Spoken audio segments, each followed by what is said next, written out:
Welcome to the Black Open University Show on Rebuilding Education from an African Place of Being.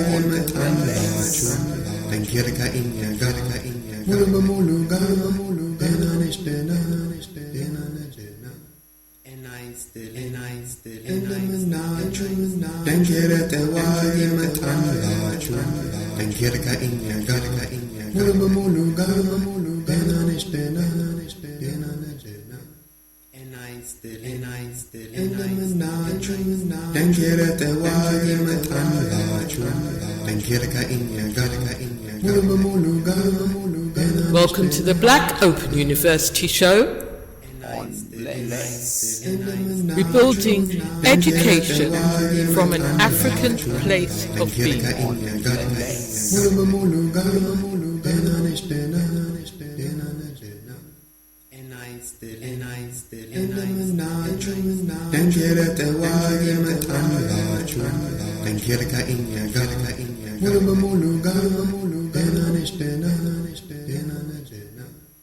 Build deep and complete. Do you know of the water of life? What's the big idea? What's the big idea? Original again, start from the heart. Not too deep. I see, I feel. Mathematics, matrix, institutes, patterns. 1, 2, 3, you learn classic. Welcome to the Black Open University Show Rebuilding Education from an African Place of Being.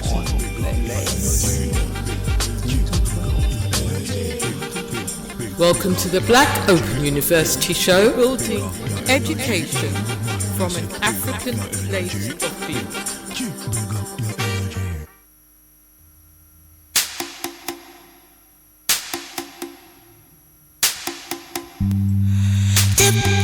Dip and down, dip and down.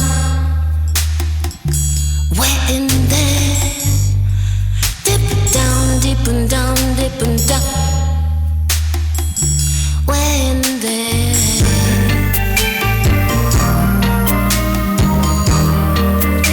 Inside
is the savior. It seems to be inside of who you are. The sky is like a storybook with sand in your eyes. See the light, come see sunrise inside of who you are.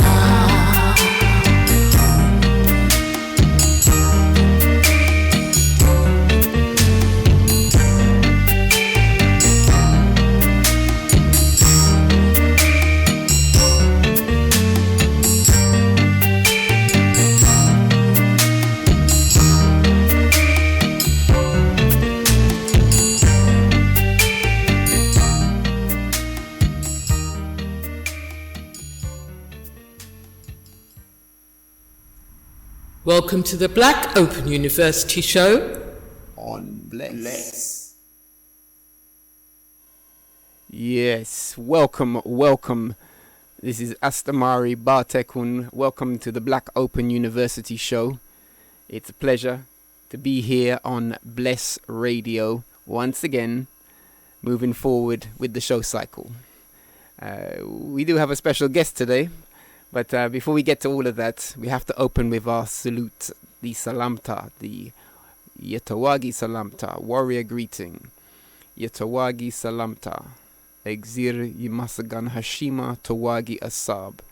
Creator be praised, respect the warrior idea. We've got a very special show this evening, and we're going to move quite swiftly into it. So, without further ado, let me explain some of the things that we'll be doing in this show. We'll begin with the Gazette. The show has several parts. Gazette means province. We've got a very brief talking to do about space and the geometries of space, particularly the moon cycle, phases of the moon. We will be talking through that very briefly. I'll be updating you on some news. We like to go through our news, Zaina Gizeh, next phase of the show. Zaina Gizeh, the news cycle. And the news actually is that we're closer to the festival. But we'll talk about that in a moment, no problem. After the news, we'll touch into just a short review of some of our flagship courses at the Black Open University. In particular, we'll be speaking to the level being 9. This is the GCSE math class. Focused on teaching math through creative projects. It's a STEAM learning. That is STEM plus the arts, science, technology, engineering and math using African cultural arts. So we'll be featuring some reasonings from things that took place today and more recently, just to give you a flavor of how we do what we do. And I said we have a special guest in the center, in the studio. So you'll be hearing more from her before she gets to rest. It's a bit late, but I thought, yes, it's that time. We can have special guests in the studio, in the mighty Bless studio. Big up to the management and engineers, all crew. Big up to all the DJs that have come before. Yeah, we love it. A very smooth cruising station. Everything set professional. So, after we do those things about the courses, the flagship courses, we'll be moving into our special feature. This special feature today, we're talking about historically black colleges. Well, actually, we're really talking about what's involved in running higher level institutions that come from an African place of being. So, I'm going to showcase some sampled commentary around historically black colleges and universities in the States. There's been a lot of talking around them. I don't know if you're aware, but there's been some talking around them recently, around their funding and things like this. We're going to touch into that. I've got a very long feature, which I'm going to play, and then we have some commentary around that. And yeah, that's pretty much the show. That feature is a lengthy one, so you've got a lot to tune into, and this is the show. I'm coming in a bit tight this one. It's a clean cut show. Some of the things we normally do, I will not necessarily do them with as much time because I want to get to that feature. And that feature is something that Yeah, it touches many issues, so I want to give it good time. While we're flowing, let's just touch in with a little music, just to relax the vibes. Let's flow.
Yeah, wonderful, wonderful.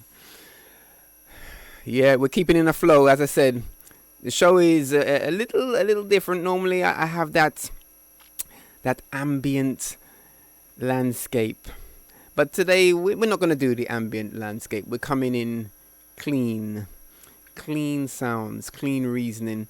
I would like to welcome my special guest. When she fix herself up, hold on.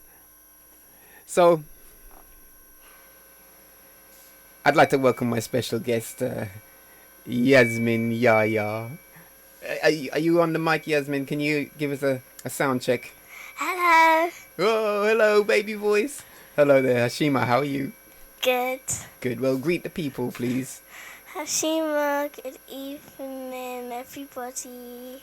Yes, this is my little one, my youngest. How you mean?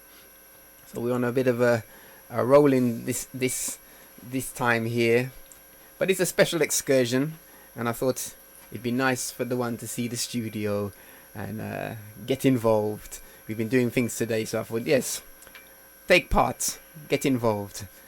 So I'm going to do my first part, as I said before. We'll touch in with Yasmin in a moment, but just to say, with the Gazat reasoning, very simply, we observe the phases of the moon on a weekly basis, and we do this because the moon is the closest object outside of the Earth, other than satellites, but the closest significant object influencing the Earth in a special dance with the Earth.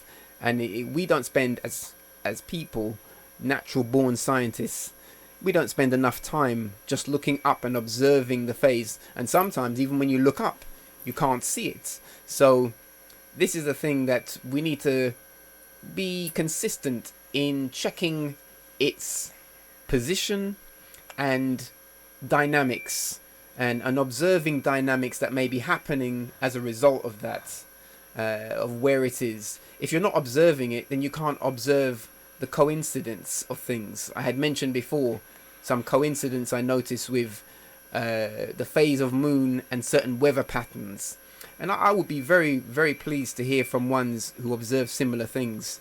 So still, I have to point out, I'm not one pushing the astrology side of this kind of talking. I am determined to keep this on the physical science. So if you can work with that, I'm very, very interested in all things related to this.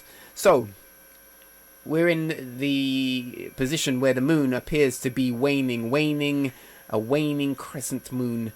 We are looking at approximately 30% illumination, and waning means it appears to be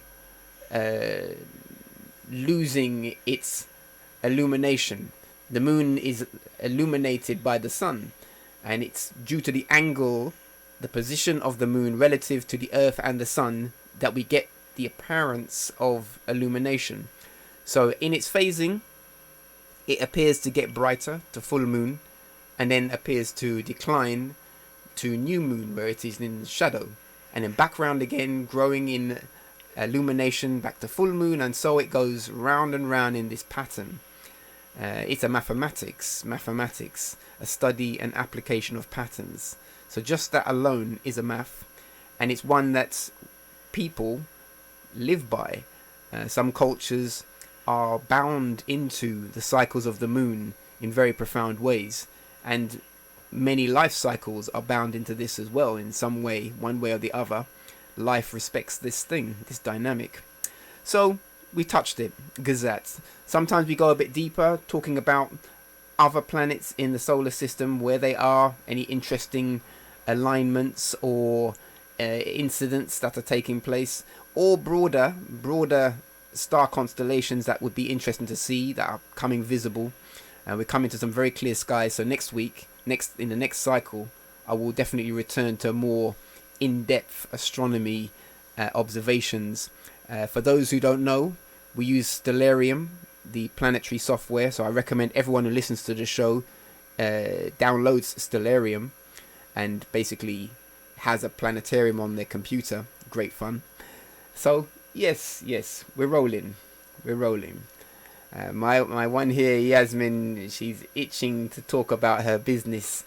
We've been doing things. I thought there's a couple of things I wanted to speak to her about, and this part of the show is we're rolling into things to do with the actual courses, and this is something. The level being 9 class is the one where I think Yasmin could speak to some things that touch to this. But before we do that, Yasmin, you've been doing some making. We've been making the Mantis memory matrix. For those who don't know, it's a cube made from 27 points. And you seem to like this, and you started to do something with this. So share with ones what you've been doing. Yeah, so lately I've been using like incense spare sticks to make the Mantis matrix cube. So one of the steps I had to go through is I took one of the sticks and I sellotaped it to another one, but made it a right angle. Yasmin is making a right angle with the hands. I know we can't see that because on this show we do lock off the camera.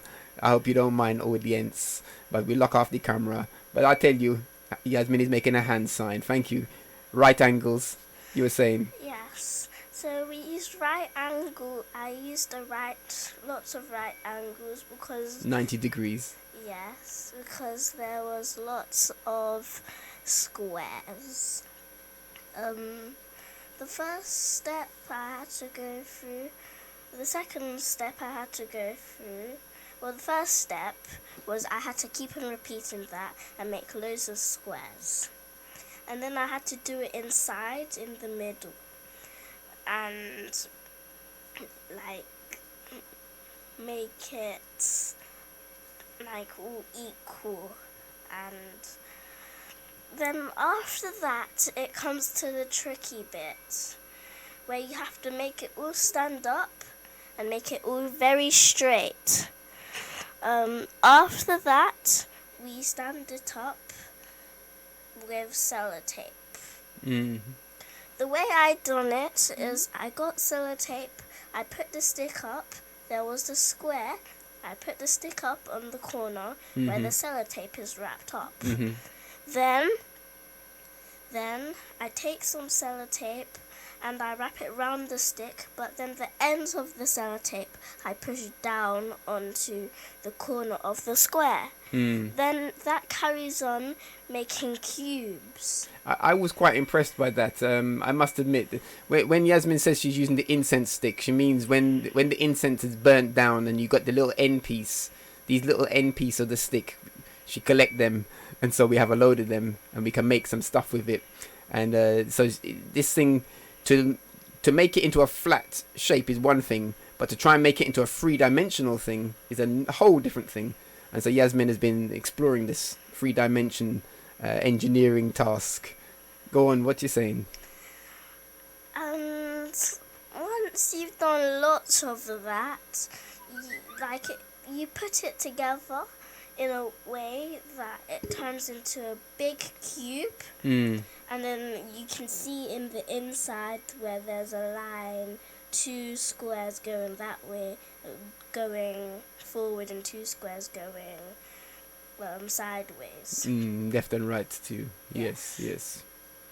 Yeah, no. I was impressed with the way you did that with just sticks and sellotape. It didn't look as easy as you got your intention there, so you started to make it happen, and that's good. We love that. Yeah, and you had done something before. This is not the first thing you've done with those sticks.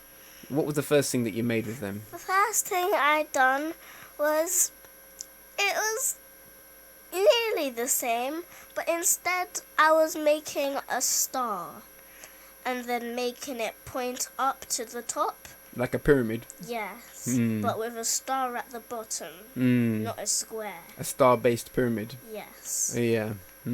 So it was nearly the same thing. I just made quite a lot of triangles in this.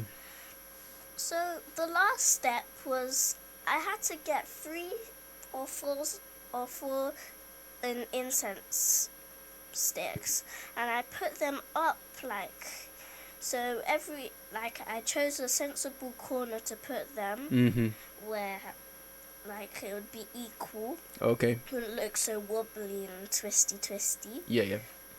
I would put them upwards, so I would stick the bottom bit down of the stick onto the points of the star. Then I would put them upwards, going like the pyramid. And I'd take some sellotape and wrap it around the top. Right. And then once I've done that, I'm going to go back to how to make the star. The star was not so tricky, but I went through quite a lot of steps with the star, making lots of triangles. And then it made a star. But I don't exactly remember what the inside was like, but I liked the star I made. It was very nice. Yeah, I thought it was nice too. Well, Yasmin, thank you for sharing that. You've got a bit more to share in a moment. I'm going to move swiftly on so we can get through your inputs to this show. As I said to the ones, we've got quite a large special feature, so I need to get to that to give it time to flow. But thank you for that, Yasmin. Hashima, well done. And we're looking forward to more of those kind of engineering things. I know you are the original hands-on maker person, so yeah, there's more to come for that. Anyway, so I wanted to touch into the news. I had said in the last cycle that we have our festival. I'm not going to read out all of the festival points because in the next show I'll do that again. I did it in the last show, and in the next one I will go through it in detail. But essentially, we have a festival, a creative learning festival, coming up from the 6th of March to the 15th of March. And pretty much every day there will be something fantastic happening at the Chestnut Community Centre. A whole range of events. Things such as learning STEM through dance. That means learning science, technology, engineering and math through dance.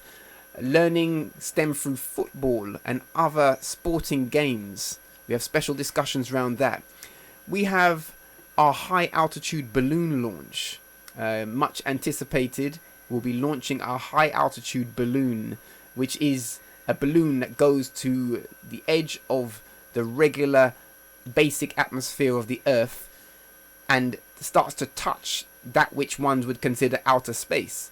It's coming and looks like this. We're going to send cameras up and film the journey. Fantastic. We'll be launching this in the Science Week. We will be having a special talk on financial intelligence for youth, for young people, and cryptocurrency introduction. So introducing youth to cryptocurrency in harmony with their family. We're going to set a program where young people can start to manage cryptocurrency and get the feeling for that. It's the future. Come on now. Technology, blockchain. If you don't know what I'm saying, blockchain, then you need to come and find out about this thing. Your children, if they know, then they're on some kind of special point. And if they don't know, then probably someone will be managing their blockchain. And be careful. You need to be on top of this thing. So we'll have events like that. We will be having we'll be having a very special dance evening, a revival of the teacher and learner within, with a fantastic dancer and choreographer, Francis Angol, and myself. We will be co-hosting this masterclass in revival dance. So there's an evening for this. It's so much, it's just too much. So because the show is a bit compact today, I won't go into the detail of each thing, but in the next cycle I'll be going through the full detail for all of the events. What I would say is that you must put in your diary the 29th of February, Saturday the 29th of February. This Saturday will be our Dark and Wild event, Black Sci-Fu. We bring a new term, Black Sci-Fu, Science Futures. So we're futurists. We are planning for the future, preparing for the future, seeing what's to come, making what's to come, and being that way. So anyway, we have this event, Dark and Wild. It's a regular program, a monthly cycle of social gathering. But this one, we'll be doing a launch for the festival. So we'll be launching the festival on the 29th of February. The festival starting in March. We'll also be launching our production team for the video, What's the Big Idea? Some shows in the forward and the cycle past, I did give you a little rendition of that. What's the big idea? Original, begin, start from the heart. My art, true indeed. I seed, I fruit. Mathematics. Yeah, we're rolling. You got something to say, Yasmin? No. You're a bit shy. Matrix institutes patterns. 1, 2, 3. You learn naturally. Classic. Anyway, there's this tune. You get a little sample there. We're making it into a fully professional produced tune, fresh beats, a fantastic video that we have. Something is so exciting. Global. It's a global project. We'll be launching that on the 29th of February. So you're going to get a flavour for this thing. And yeah, there's a lot to talk about. Plus, just on the sideline, I will be doing my first ever puppet show. Yeah, I'm preparing a puppet show. And it's my first puppet show. So, a bit and the point of origin. What have you got to say, Yasmin? Astehmari made a puppet, and we were interested in making things a lot. And I brought some little toy puppets. Oh, and I think he got interested in it. Oh, well, I like your finger puppets. I do like them. I had an interest a bit before that. But this thing that the puppet show that I'm going to do, it's called A Bit and the Point of Origin. It's about number, the origin of number. It's going to be fun. It's going to be really fun.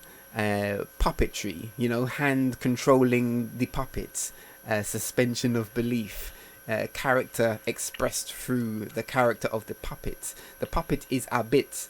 A bit is the praying mantis, and a mantis will be exploring the world of number in a very, very fun way. I will say that Yasmin actually took a very strong role in our first draft of this. She saw it come to life. We made it, you won't believe it, but we made it out of a blue plastic bag and two yellow washing up glove. I know it sounds funny. The puppet show is not going to be like that, because now we got some special theatrical people involved in the production of the puppets. So the puppet's coming along in a fantastic way. But the original prototype, yeah, it is a plastic bag and two yellow glove. And Yasmin was there. We did it together, and it was fun. Too much fun. So I have to release it into the world. First puppet show at the Dark and Wild event on the 29th of February. It's not to be missed. It's not to be missed. So anyway, like I said, I know what I just said is, if you're really listening, you must admit it's unbelievable the amount of things that are going to be happening over these next few weeks. And it's all great. It's all great. I am going to play just a little piece of music. Then we're going to roll into a brief reasoning on something that we did today with Yasmin and the other members of our class. We explored it. Yasmin is here, so she can speak to that. And then we're going to go into the main feature, which is on historically black colleges and universities and how they exist, questions that come up in a conversation about their existence. We'll be hearing from a leader, the president for Howard University, which is the premier historically black college, university rather, in the US. And that one has a lot of experience. They're yeah, it's a huge institution, and so to hear from one who's managing that, leading that, and the subtleties behind it is very important. Black Open University, we must study these things. We're building for even a better future than that, a better future than that which is now. Yeah. As I say, let your light shine.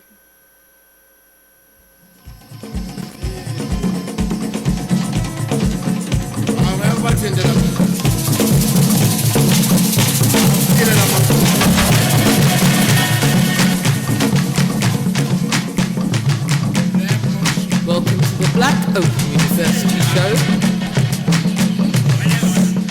We're building education from an African place of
Naturally radio. Yes. You learn naturally radio. You learn naturally radio.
Welcome to the Black Open University show.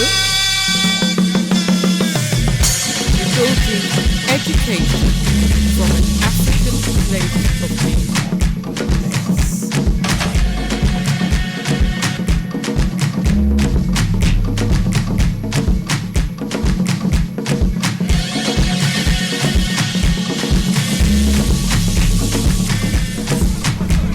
You learn naturally radio. Yes. You learn naturally radio. You learn naturally radio.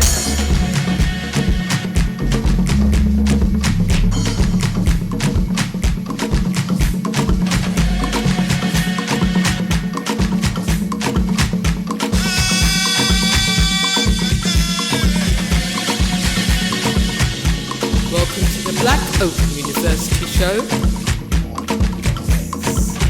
We're building education from an African place of being.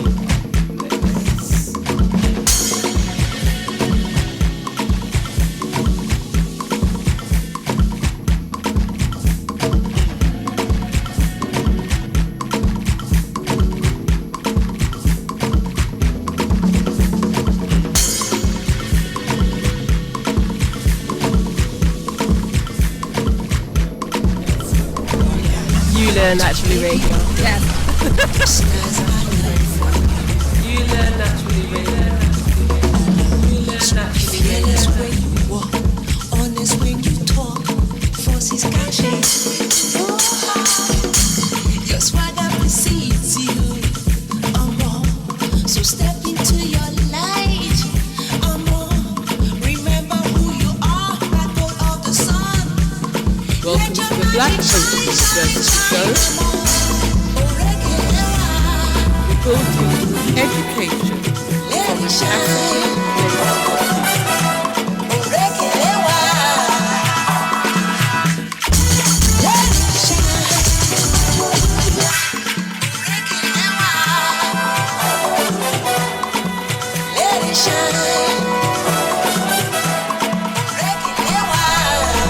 You Learn Naturally Radio.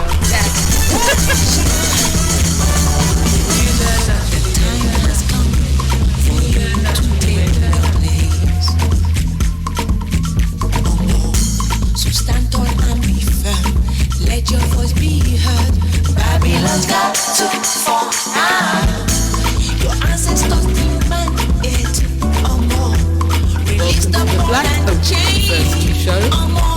Cause no matter what they do, despite what they say, Education black gold always shine, shine, shine. Orekelewa, shine more. Black gold always shine. Black gold got to shine. Let it shine. You Learn Naturally Radio. Yes. Let it shine. You Learn Naturally Radio. Black gold shine. Black gold shine. Black gold always shine, shine, shine.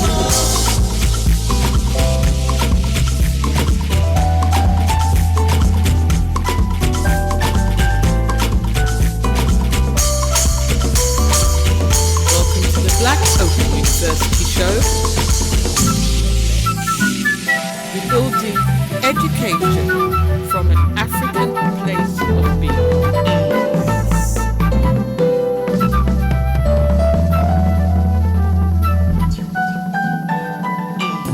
Do you know, perseverance is the mother of all creation? Yes, we are talking black gold. Black gold.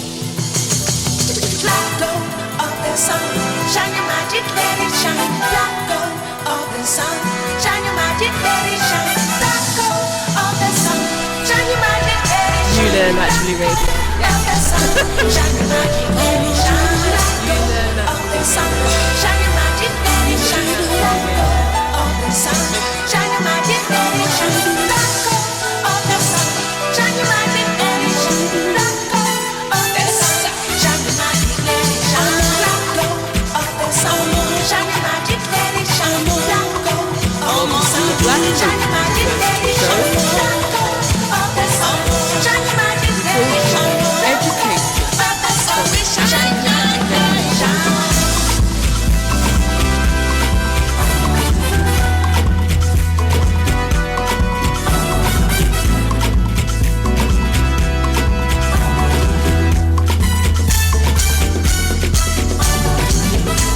Let it shine.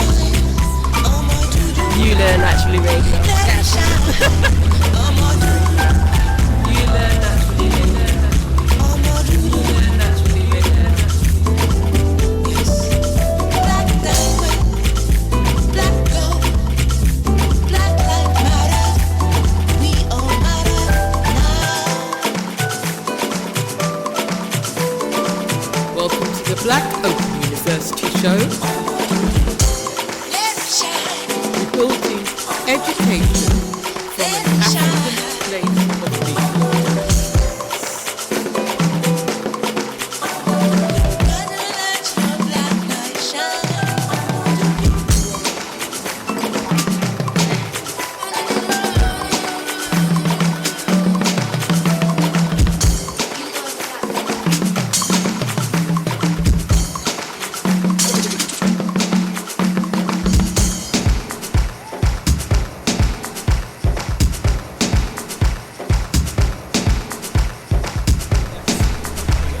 You Learn Naturally Radio. Yes. You Learn Naturally Radio. You Learn Naturally Radio.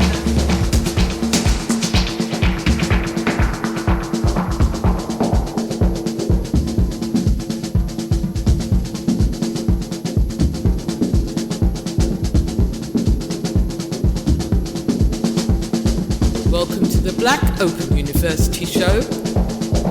Building education from an African place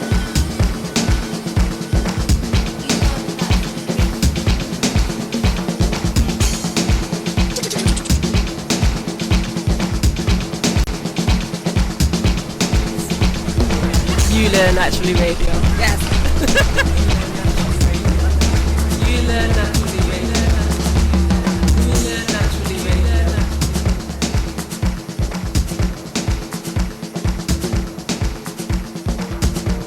Welcome to the Black Open University Show. Rebuilding education from an African place of being.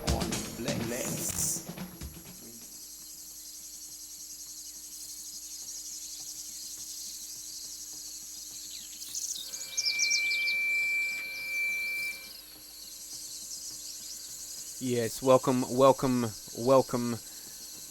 coming into the midsection of the show.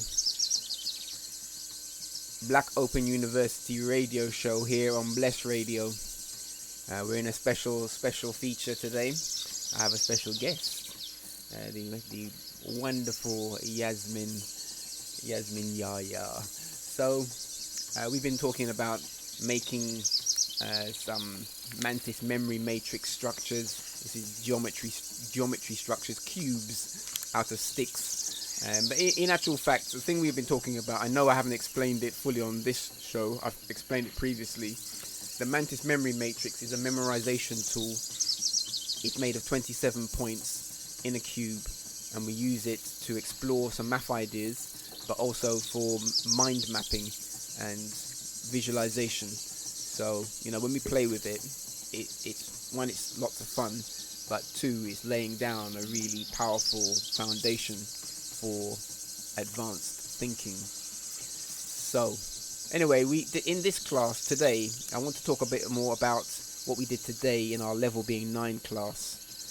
The Level Being 9 class, we've been working on isosceles triangles. This is a simple structure in mathematics, but it's important how you introduce these things. So I want to just touch on some things that we covered today, not so much to do with just informing you about isosceles triangles, because I'm sure you all know all about them, but more about the holistic way to explore these things and the detail and things that you can connect into the learning of this. So in summary, an isosceles triangle is a triangle being a shape, 3 lines connected at 3 points, making and enclosing 3 angles. But an isosceles triangle is one that has 2 sides that are equal, and also 2 of the 3 internal angles that are equal. This is an isosceles triangle. If you see it, you'd know it. It's a useful structure. When you know this, the rule of it, if it's an isosceles, then you can know other things about it and calculate based on what you know. You can calculate what you don't know.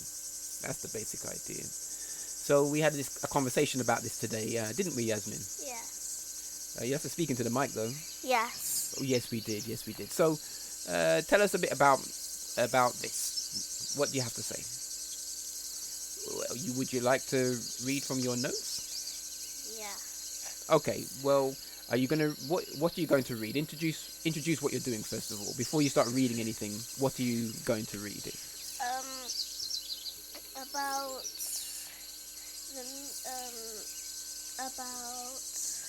about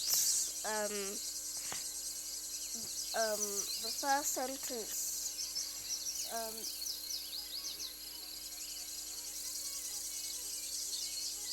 Introducing what it means. Okay, go for it. The word isosceles that Euclid used to describe triangles with two but not three equal sides. It was taking, so I'm just going to pause it here. There's in my notes there is some different type of writing. A different script. Yeah. Of writing called Arabic. No, not Arabic. This is what Yasmin has is some Greek Latin writing. We drew this from a book called Origin of Mathematical Words, and it goes into a deeper analysis of mathematical words. So it, as well as using the normal English to explain the word, it goes into the script of the origin of the word. So I had them write that down, although we don't read that just yet, but it's there to know the script in which it is said it was originally written in for this word. Continue, Yasmin. It was taken over by transliteration into Latin by Boethius when he translated the beginning of Euclid's Elements around AD 500, and from thence it eventually entered English. Right, thank you for that. Thank you for sharing that. So there's a few points about that are interesting. Euclid is a famous historical character, famed for the one's work in the domain of math and science, particularly in defining pivotal terms in mathematics. The Elements is a famous book that he wrote, and to the word isosceles, what is being said there is that isosceles, the origin of it, is related to his use of that term in his work, and it was then transliterated into Latin around 500 AD by the common system of years. So the reason we came to that, and what I found interesting about this, is that we were talking about etymology, and in the process of doing this we were introducing the cadets to the word etymology and the importance of this. So we had some cadets who were asked to do the etymology, find the etymology of this word isosceles, because when the word came up in the class the first time, it was found to be a curious word. Younger children were like, that's a funny word, sounds a bit funny. And I said, okay, well, check the etymology and check out what etymology is, then find the etymology of this word. And it was a little challenging for younger ones. So I wanted to unpack it, the importance of this. So the importance is that the etymology is different from the definition of the word. And so what we've been doing today is making a kind of template, which I'd like to share with you, just verbally, to explain the templates. The template is about what's required to come to practice level 2. That means that you're conscious and competent in the definition of a word. For a person, child, adult, to say they're competent with the use of a word at what we call practice level 2, which is a standard whereby the person is conscious and competent, we have this template. In the template, you would write the word as the key word. There's a space for writing that. Then it has 3 branches that come off that. It's like a mind map. The 3 branches, one branch goes to the word etymology, another branch goes to the word meaning or definition, and the third one goes to a branch which is about vision. So I'll start with the vision one first. It's simpler. So the vision means that you take the word and you draw something, or you make an icon or use an icon that helps you to see the meaning of the word. Rather than writing more words, you do an illustration to help you capture the idea of the word. Okay, so that's that one. The etymology, that section branches off into two places, two ways. One way in etymology is about the origin of the word. So we should find out the origin of the word. Sometimes that's rooted to a particular time, but in this situation it was rooted to Euclid, who is a historical character, and he is said to be the one that introduced the word. So he is the point of origin for that word, apparently. So that's origin. But also under etymology is the history of the word. So the history of the word, this is now going into the story, like how does the word change in use and how does it move from one form to another. So our book, which is the mathematical origins, I'll give you more detail actually, the mathematical origins of mathematical words, a comprehensive dictionary of Latin, Greek and Arabic roots by Anthony Lobelio. So this is a fantastic book, Origins of Mathematical Words, a comprehensive dictionary of Latin, Greek and Arabic roots. And in this book, as you just heard my wonderful assistant say, she has explained that the history of the word, apart from being introduced by Euclid, was then transliterated by another person into Latin, and then from there found its way into the English language. This is the history of the word. So to say we've got consciousness and competence of a word, we should know the history and the origin of a word. That is the etymology. But also we should know the meaning of the word. So the meaning of isosceles is a triangle that has two sides that are equal, and therefore two angles out of the three that are equal. Okay, and this is the reasoning. I thought we'd bring us something a bit more direct to the point. As we talk about level being 9, what does it mean? It means that we should get to grips with some fundamentals in a very deep way. And what I've just expressed is a good comprehension about this thing. It's a good approach to it. We're making templates. Not only did we study this thing isosceles, we've got into some history, we've got into some language, which is important. And we've also generated a template which the cadets will be using going forward to improve the way that they hold words. There's one more special element in our template. So branching off from meaning is another kind of branch from that, which says use 3 times, 3 uses. The idea is that for any word, for you to say you've got practice level 2, that you're conscious and competent of the word, you should be able to use it in 3 different ways. 3 different sentences where you put the word in properly. When you can do this, then you have a sense of the meaning. You can say you know how to use the word, you know the meaning of the word. And yeah, that's a good test. That's a good practical test. 3. We say 3 because in the warrior arts, Dankira Tawagi, 3 is triangulation and enclosure.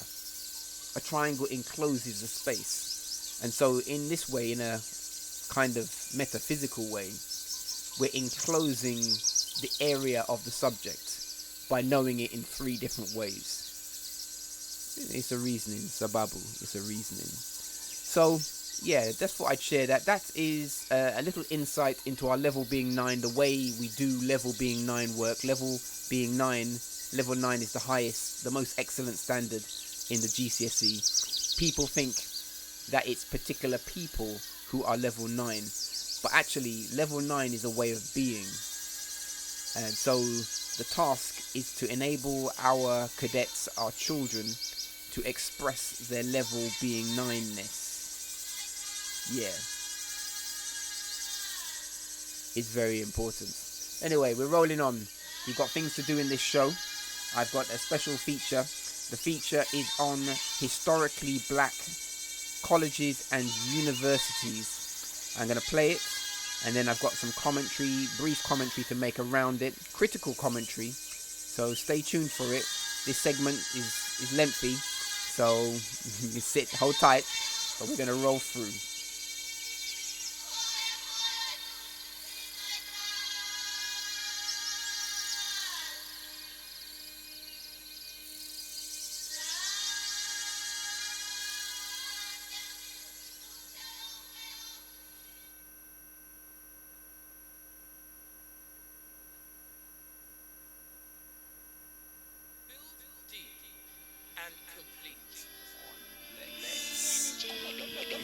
Do you know of the water of life? What's the big idea? What's the big idea? Original again, start from the heart. Not art, too deep. I see, I feel. Mathematics, matrix, institutes, patterns. 1, 2, 3, you learn naturally. Classic. Welcome to the Black Open University show. Rebuilding education from an African place of being.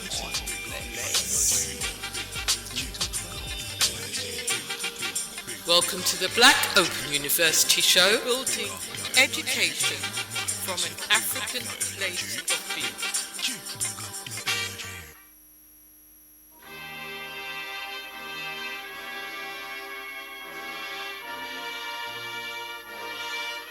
Dr. Frederick has a servant leadership heart. He inspires others to be servant leaders too. You could tell right away that this guy had it all. He was a real star from the get-go. Dr. Frederick was always determined. He was always driven. He's personable. Everyone likes him. He has great ideas. He's smart. He has all the qualities to be a great leader. Dr. Frederick is so cool. And it's just one of those things you don't expect from a university president. What's going to make him the best president is the fact that he loves Howard. And he would die trying to give all back to Howard University. Yes. You learn naturally radio. Yes. You learn naturally radio. You learn naturally radio. Dr. Wayne Frederick, a native son of Trinidad, was diagnosed as a child with sickle cell anemia. He came to Howard University with a dream to become a physician. Today, a cancer surgeon who has achieved a meteoric rise as provost, interim president, and is now the 17th president of Howard University, to the surprise of none of those who have mentored and worked with him. What an amazing story.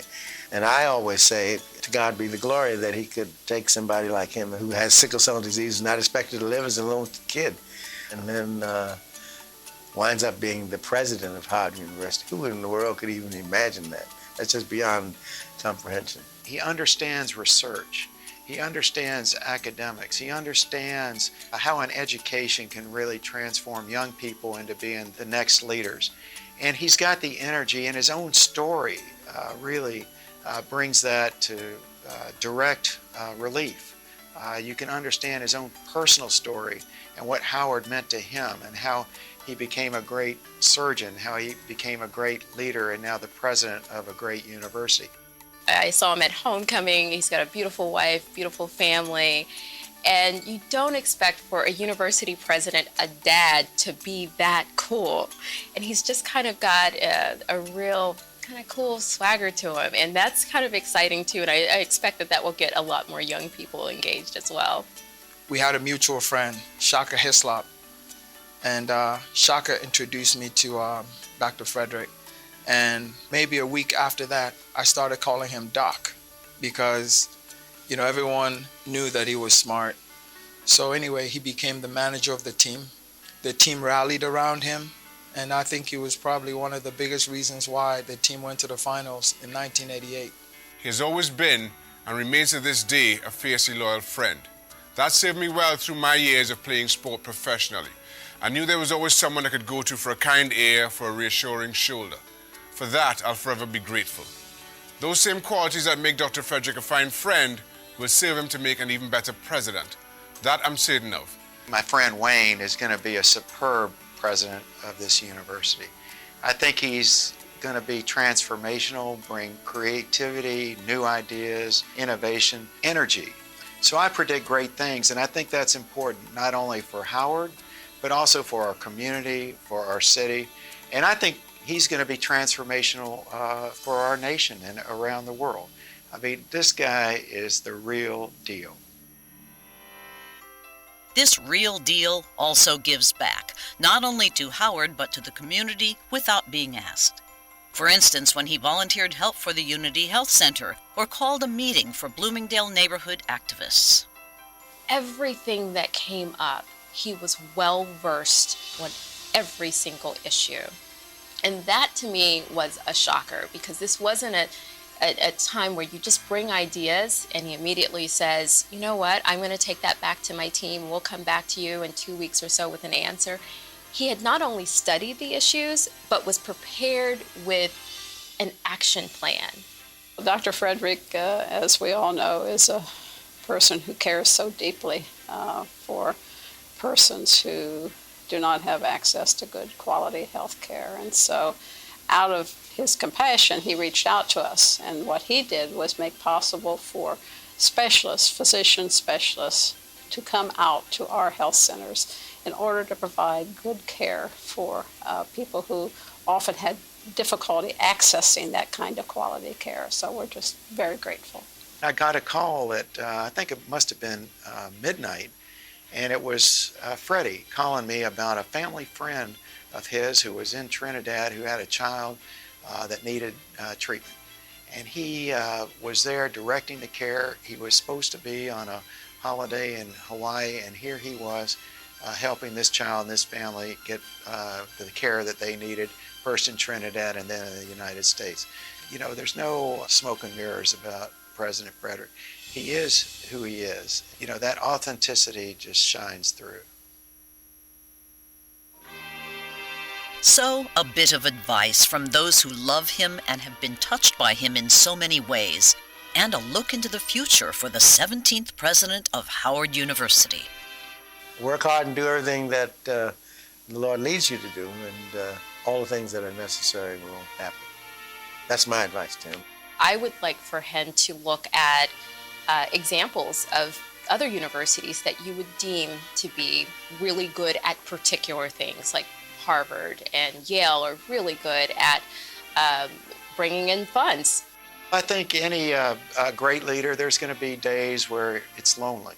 And I think you need, at those moments, to reach out to your friends, to stay engaged, to really look to the core of why you're doing this. I think the advice would be more for all of us that we don't put too much on him, that he can bear, and that we care for him and support him through this adventure, because he's taking out a challenge with real sense of mission. Oh, well, you know, I think he should be the next Prime Minister of Trinidad, but, you know, I just think that he has that kind of quality and he's that special. And Trinidad would be lucky to have him as Prime Minister. Congratulations, President Frederick, and good luck. I'm looking forward to the future of our beloved alum every bit as much as you are. Yes. You learn naturally radio. Yes. You learn naturally radio. You learn naturally radio.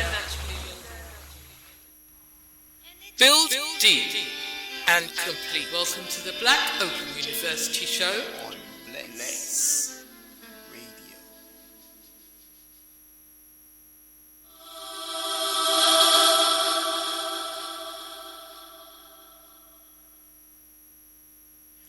We are an essential part of the fabric for higher education, simply because of the contribution that we make to diversifying many a field based on the data that you have.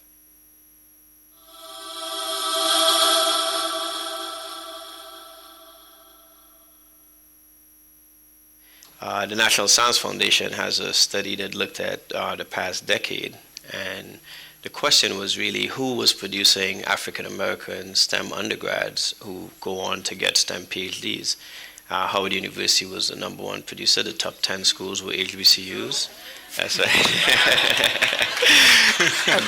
and then when you, but if you look at how many Howard produced, we produced 220 in that period of time. Stanford, MIT, Harvard, and Yale produced 221.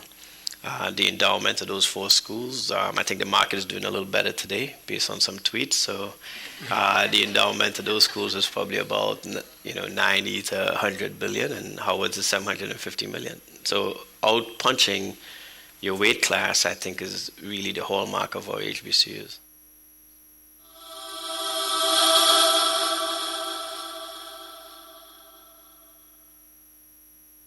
Right, in order for us to have better health outcomes, you want to have people who are culturally competent, taking care of the population, and you want disparities to close, because really that's where we spend our healthcare dollars. The fact that the maternal mortality rate for African American women is as high as it is, partially is because you don't have as many African American physicians taking care of them, or at least participating in the overall ecosystem of health that takes care of them and makes their issues a prominent source of concern. So I would say that differentiation is key.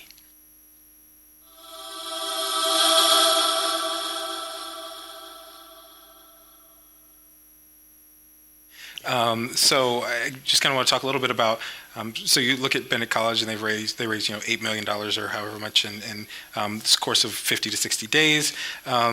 But over that same month of January, you had more than a dozen institutions that received $5 million donations on their own. So what, with kind of this interesting legacy and what HBCUs are still producing, what is kind of preventing that charitable giving aspect of?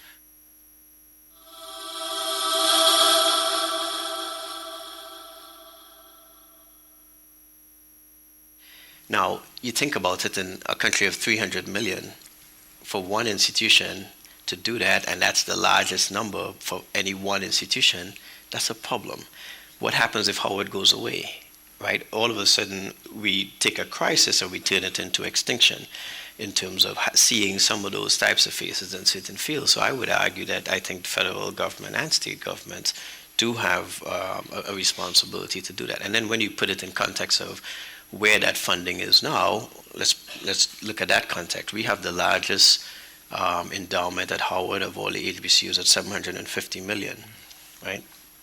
The institutions that we are competing with for students are in the Ivy League, right? And you've got Ivy League schools now with endowment between 20 billion and 40 billion. If they take 5% of their endowment and put it into the operating expense, which is kind of what most of our endowments do, they will be spinning off, in some circumstances, $2 billion. You spin off $2 billion, you run my institution on $750 million worth of revenue, operating revenue. You double my endowment with another 750 million, and the other 500 is gravy. You probably build 5 buildings, right? So that's just to put it in context for you in terms of what just spinning off 5% of their endowment in 1 year would do to Howard. And Howard is at this extreme in terms of the financial resources of all the HBCUs. So this is not even an income inequality gap. I think it's a danger to the national interest to not invest in these institutions.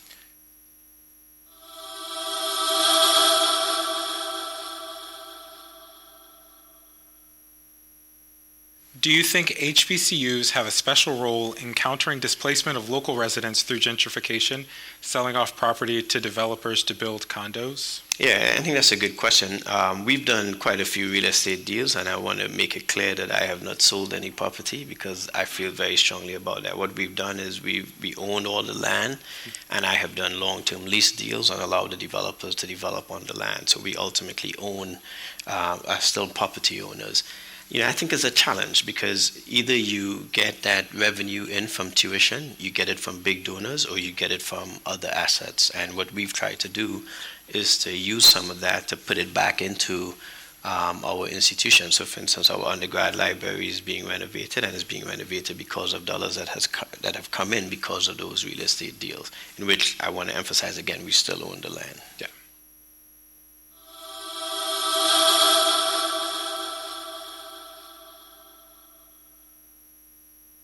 right? If in 1978 you had more African American males enter medical school than in 2014, we have a problem.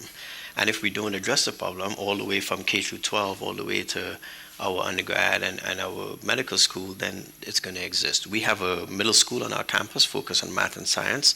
And I think if you stop any of those students right now and you ask them where they go to school, they'll tell you I go to Howard University. They won't say Howard University Middle School, but all of those things mean that they're beginning to assimilate with the thought of getting there. But we had to create that opportunity, right?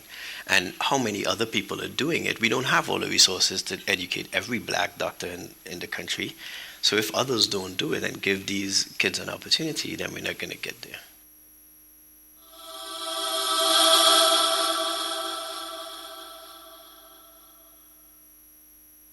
Three young black men were shot in D.C. They were brought to Howard Hospital and one of them died. And so, again, as a society, I think we have to prioritize what's important. And the loss of an African-American male should be memorialized by the pen of the Howard University president rather than a dog being walked on my campus. And I say that because it was a heartbreaking moment for me. I'm the father of a 14-year-old son, and to go home and think that the most important thing that anybody read about what I had to say on that Friday was about a dog being walked on my campus and not about this young man who died in our streets and his two other friends who were in my hospital with gunshot wounds. And so I think as a society we have to prioritize and we have to make sure that that's what we're about. And as Howard's president and the father of a 14-year-old African-American male, that's way more important to me than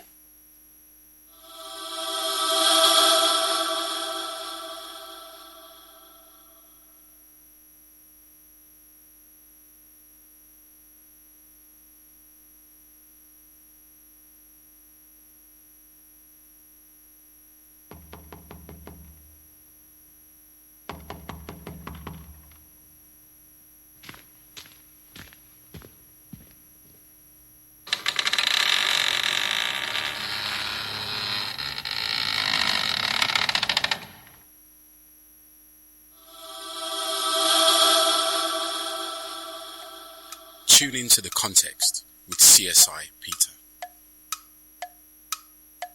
On You Learn Naturally Radio.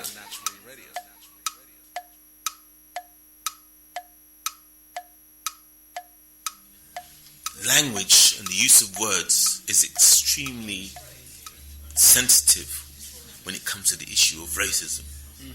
See, a lot of black people, they get emotional, but racism, as far as I understand, is like the core. It's like the sacred. It's sacred. It's their juice. You can't mess around with their juice. You understand? We discuss it. You can't put emotion when you're dealing with that subject. It's too highly charged. Tune into The Context with CSI Peter. Tune into The Context with CSI Peter. On You Learn Naturally Radio. On You Learn Naturally Radio.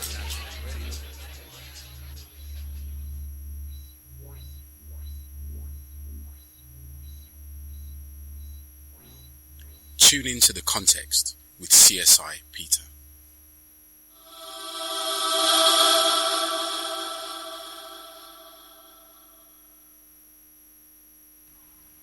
Build deep and complete. Welcome to the Black Open University Show. On Bless Radio.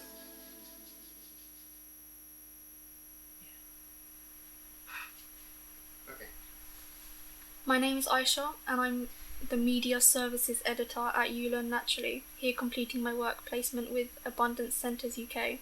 At Cornell College I am studying media. Howard University is a historically black college which has received a 10 million gift for its STEM programme. I have done my research and here are my notes regarding this matter. Howard University received the largest donation in history to fund its efforts for diversity STEM fields. The 10 million gift from the Karsh Family Foundation will go toward the university's Karsh STEM Scholars programme, which provides scholarships covering all tuition and fees for about 30 students each year. Howard is the #1 producer of African American undergraduates who go on to pursue a PhD in science or engineering related field. One of the reasons Wayne A.I. Frederick, which is the Howard's president, thinks Howard University can attract more highly qualified African American STEM students than other prestigious research institutions is because its faculty is much more diverse and especially distinguishing feature in science, engineering and mathematics. Founded in 2017, the program is designed to increase the number of minority students earning a PhD or combined MD in a STEM discipline. In my next piece of research, I've got Howard University's largest donation ever raises questions about who gets donor coins. Black college graduates owe about twice as much as white college graduates 4 years after graduation, according to a 2016 study from the Brookings Institution.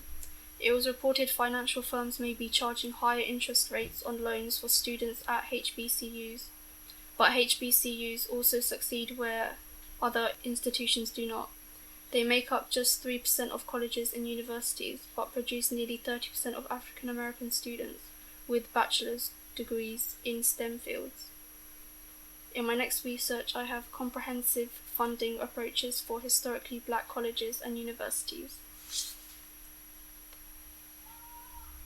The President has every right to expect higher graduation rates and increased accountability from HBCUs, but he must also realise and acknowledge that HBCUs enrol more low-income and underprepared students who are typically part of the first generation in their family to attend college.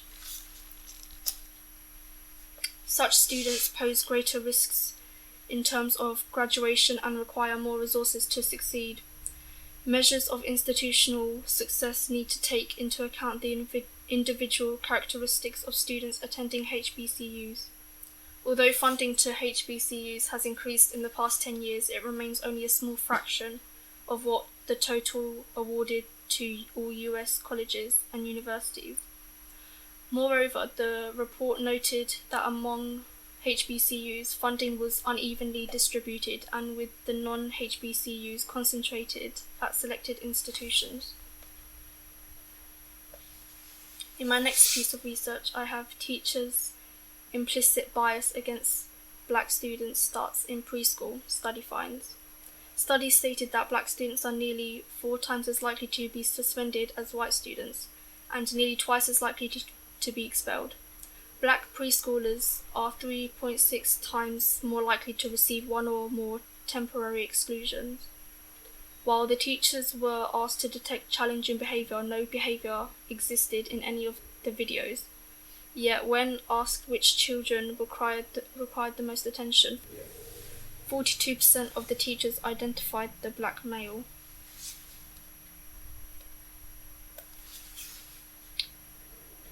In my next piece of research, I have why do black students quit university more often than their white peers?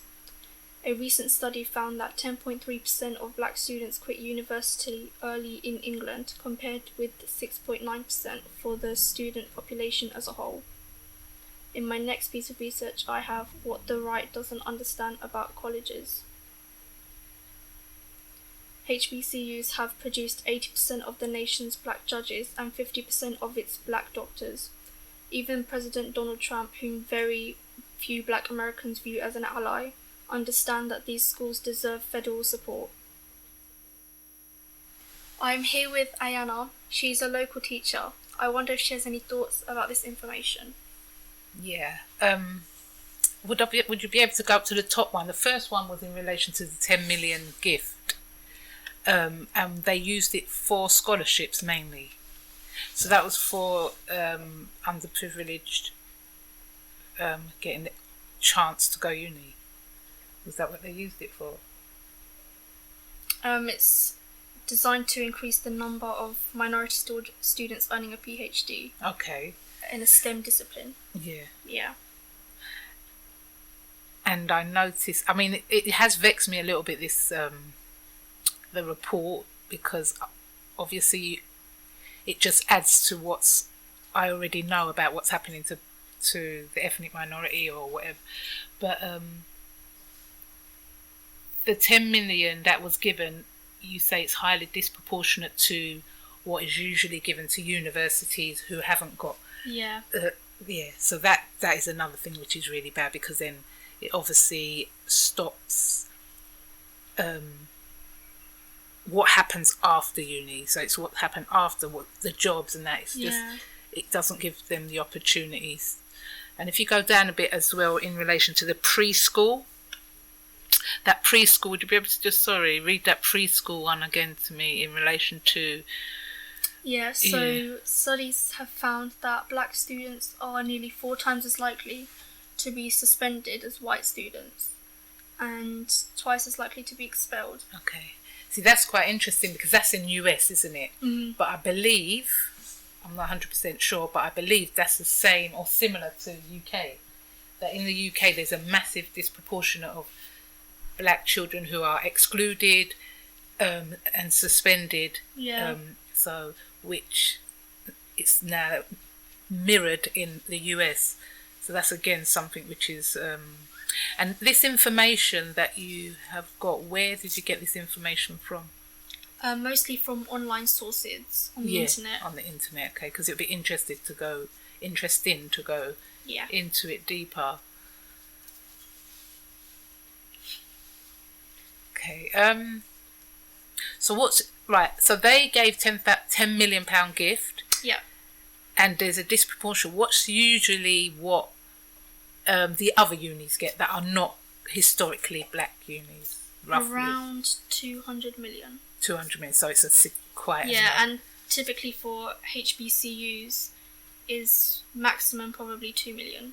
2 so million. 10 million was a massive difference. Yeah. And the HBCUs, what's that describing HBCUs? What's historically black. Oh, okay. Colleges. Yeah. Okay. And universities.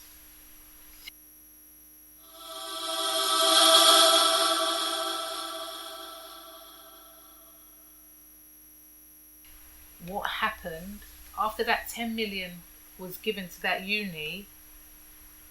What was the aftermath? What happened afterwards? What difference did that make? Because it's not related to them actually doing the results, is it? It's related to them afterwards. But in fact, it is, because they're bringing in students who haven't got the money to do. They wouldn't have gone to uni if they hadn't got that money anyway, so they wouldn't have gone there at all. So it's both. It would be interesting anyway to just get more information on what happened afterwards, what happened to those students who would never have gone college, who got the scholarship, and also the link between England and US. I think that was globally. That one was globally. I first one on the website. Okay, yeah. Which one? The one about the preschool? Yeah, this one, yeah. So that's throughout. Mm-hmm. Yeah, because I was thinking that the 10 million, it's all about the colleges is in the US, but everything else was... It's Britain. Yeah, everywhere. Okay, so that's literally saying that from nursery, primary school, all the way up now to uni, it's just continuous oppression or unfairness happening. Yeah. It's a very interesting article, and I like the way you've put it together, It's made me want to go and find out a bit more about it, so I'll be really interested in the websites that you use so I can go and do more research. Thank you, Ayana, for being here today. Okay. Thank you for the information. And thank you for listening. Okay.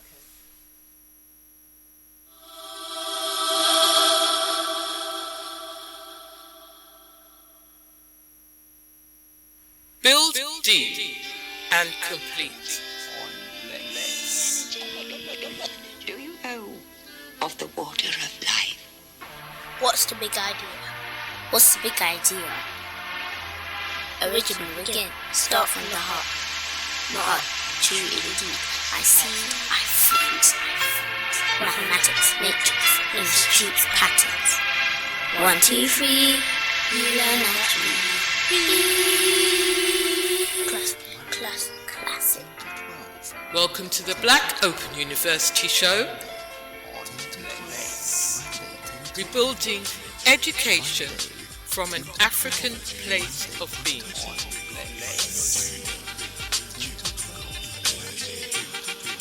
Welcome to the Black Open University show. Building education from an African place of being. Dr. Frederick, I want to start in a place that, so most conversations about HBCUs start with the question, why do HBCUs still matter? But I want to start with statistics, and then we can move into a little bit of different question. So if you're looking at the numbers, around 80% of black judges, 50% of black lawyers and doctors, 25% of black STEM graduates come from historically black colleges. So my question is, why do people still question the relevance of HBCUs? Yeah, because unfortunately they probably don't know the data that you just pointed out. I think the issue is really how excellent can we be. We're an essential part of the fabric for higher education simply because of the contribution that we make to diversifying many a field based on the data that you have. And so you're right, I don't think the question is why they still exist. Clearly, the outcomes from the historically black colleges and universities, I think, speak for themselves. And so what we have to do is to make sure that they are as strong as possible so that they can fulfill and continue to fulfill that role as strongly as possible. And I'll give you two more data points to further that argument. The National Science Foundation has a study that looked at the past decade, and the question was really who was producing African American STEM undergrads who go on to get STEM PhDs. Howard University was the number one producer. The top 10 schools were HBCUs. That's right. and then when you, but if you look at how many Howard produced, we produced 220 in that period of time. Stanford, MIT, Harvard, and Yale produced 221. The endowment of those four schools, I think the market is doing a little better today based on some tweets. So the endowment of those schools is probably about 90 to 100 billion, and Howard's is 750 million. So out-punching your weight class, I think, is really the hallmark of our HBCUs. Yeah, and I want to get back to the kind of question of funding in just a moment, but so you were mentioning kind of it's really about being more excellent. So what does it look like for HBCUs to be more excellent? So the first thing is HBCUs are not a monolithic group, and that's one of the things that I always try to make sure that everyone understands, that we're a very heterogeneous group. You have an institution like Howard that's fairly complicated, has professional schools like a medical school, a dental school. We have the only dental school in the District of Columbia, the only pharmacy school in the District of Columbia. And then you may have smaller colleges and universities that have about 500 students. So the first thing I would say is recognizing that they're not all one monolithic group. But what's necessary is for us to really find the areas where we can have the biggest impact and make sure that we do that extremely well. That does require some focused funding in particular areas, but as I mentioned to you before, I think we have to think also a bit out of the box. Miles College is a small school in Alabama. Does Farsi as one of their strengths, right?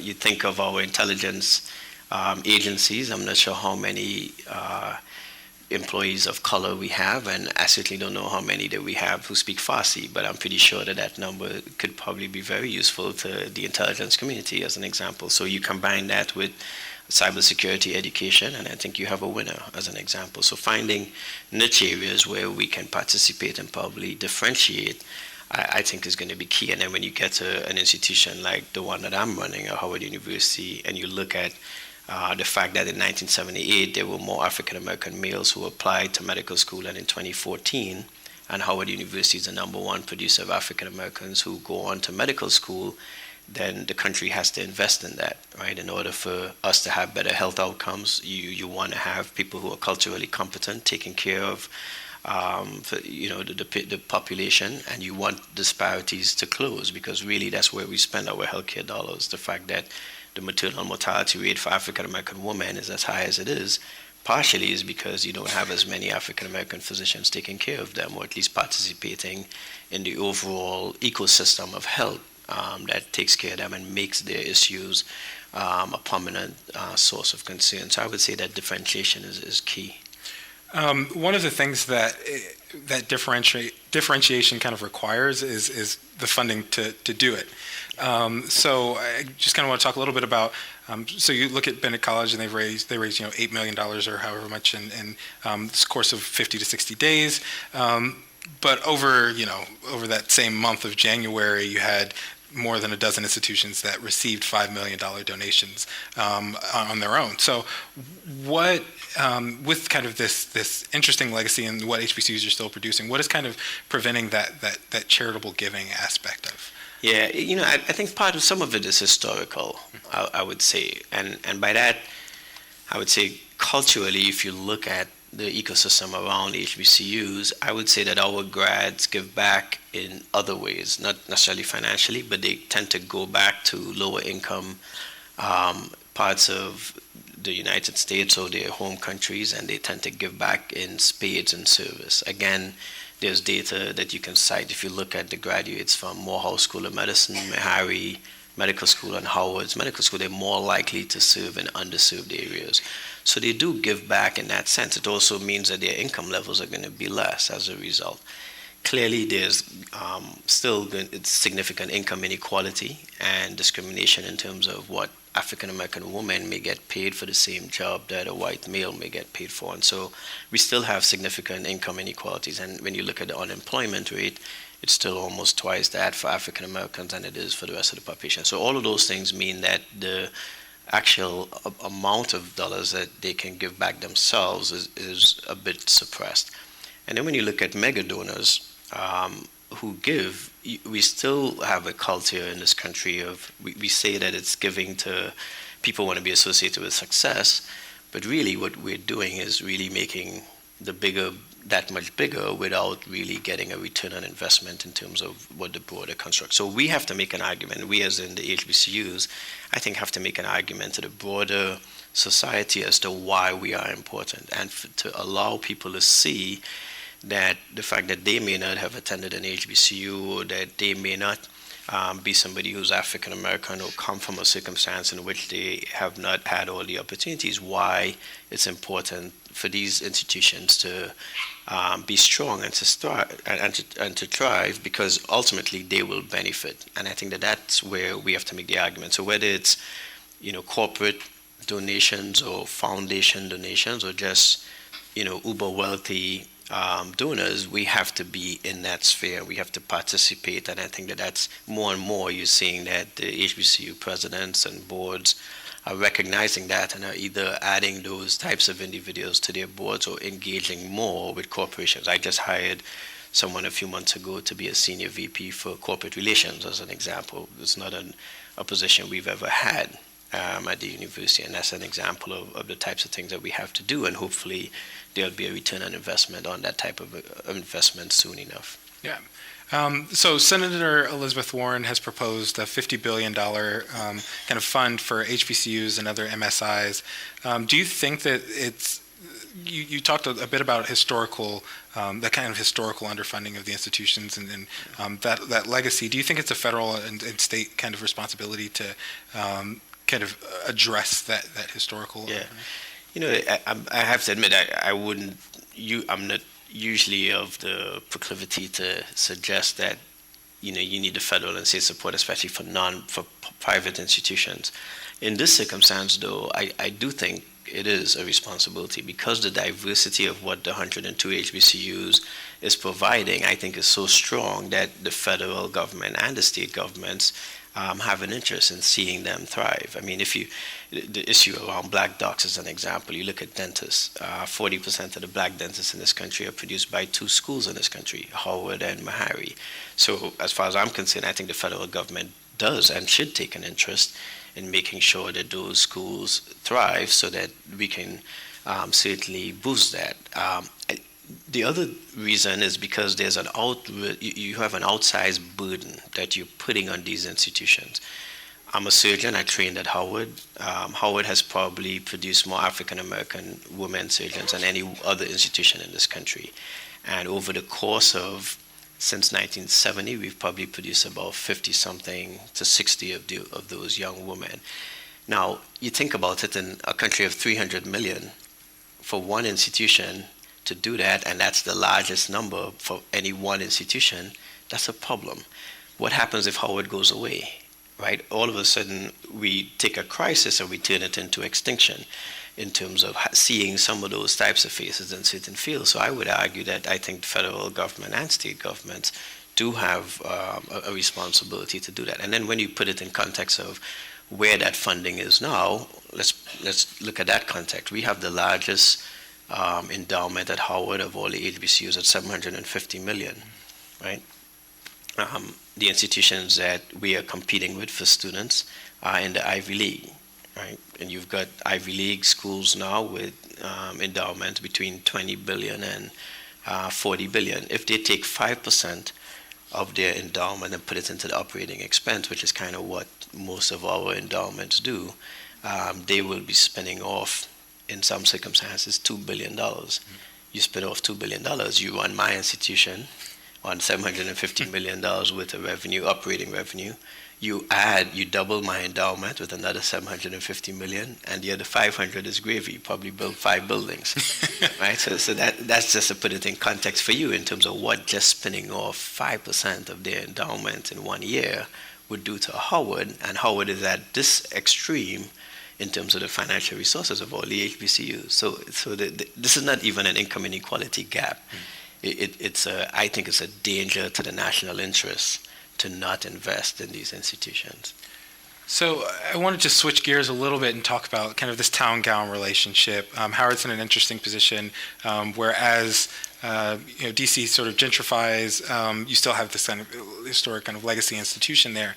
How do you manage that relationship as the area around Howard gentrifies? Yeah, so I have a confession. I mean, I came here as a 16-year-old to DC, lived in Northeast, took the bus to Howard with DC residents who were going to the high schools across the street from Howard, such as Banneker. So I really feel like I'm a DC native with a southern drawl, very southern drawl. And so I think it's very important for us to preserve, not just preserve the legacy for the sake of preserving it, but I think if you meet someone from DC who grew up here as third generation, etc., there's something so soulful about that person, so unique, that adds so much character and energy to the city, that I think to lose that carelessly, especially, is just unforgivable. So I feel very strongly that we have to look at how these things work, how they interlock, and to make sure that we do this in a balanced fashion so that we get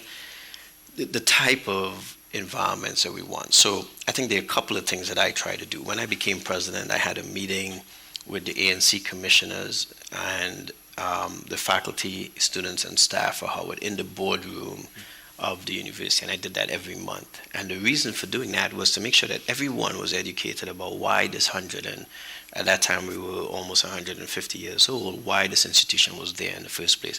Because I think sometimes in our society, we just assume that people are going to move into the city, move into this neighborhood, see this university there, and just assume great things. And unfortunately, that's not the society we live in, because most of those people will move, take the train, and never even walk on that campus or pick up the news and really look and figure out that this place has produced more black physicians than any other place in the country, and all of those other types of things. So I think you have to really have interaction.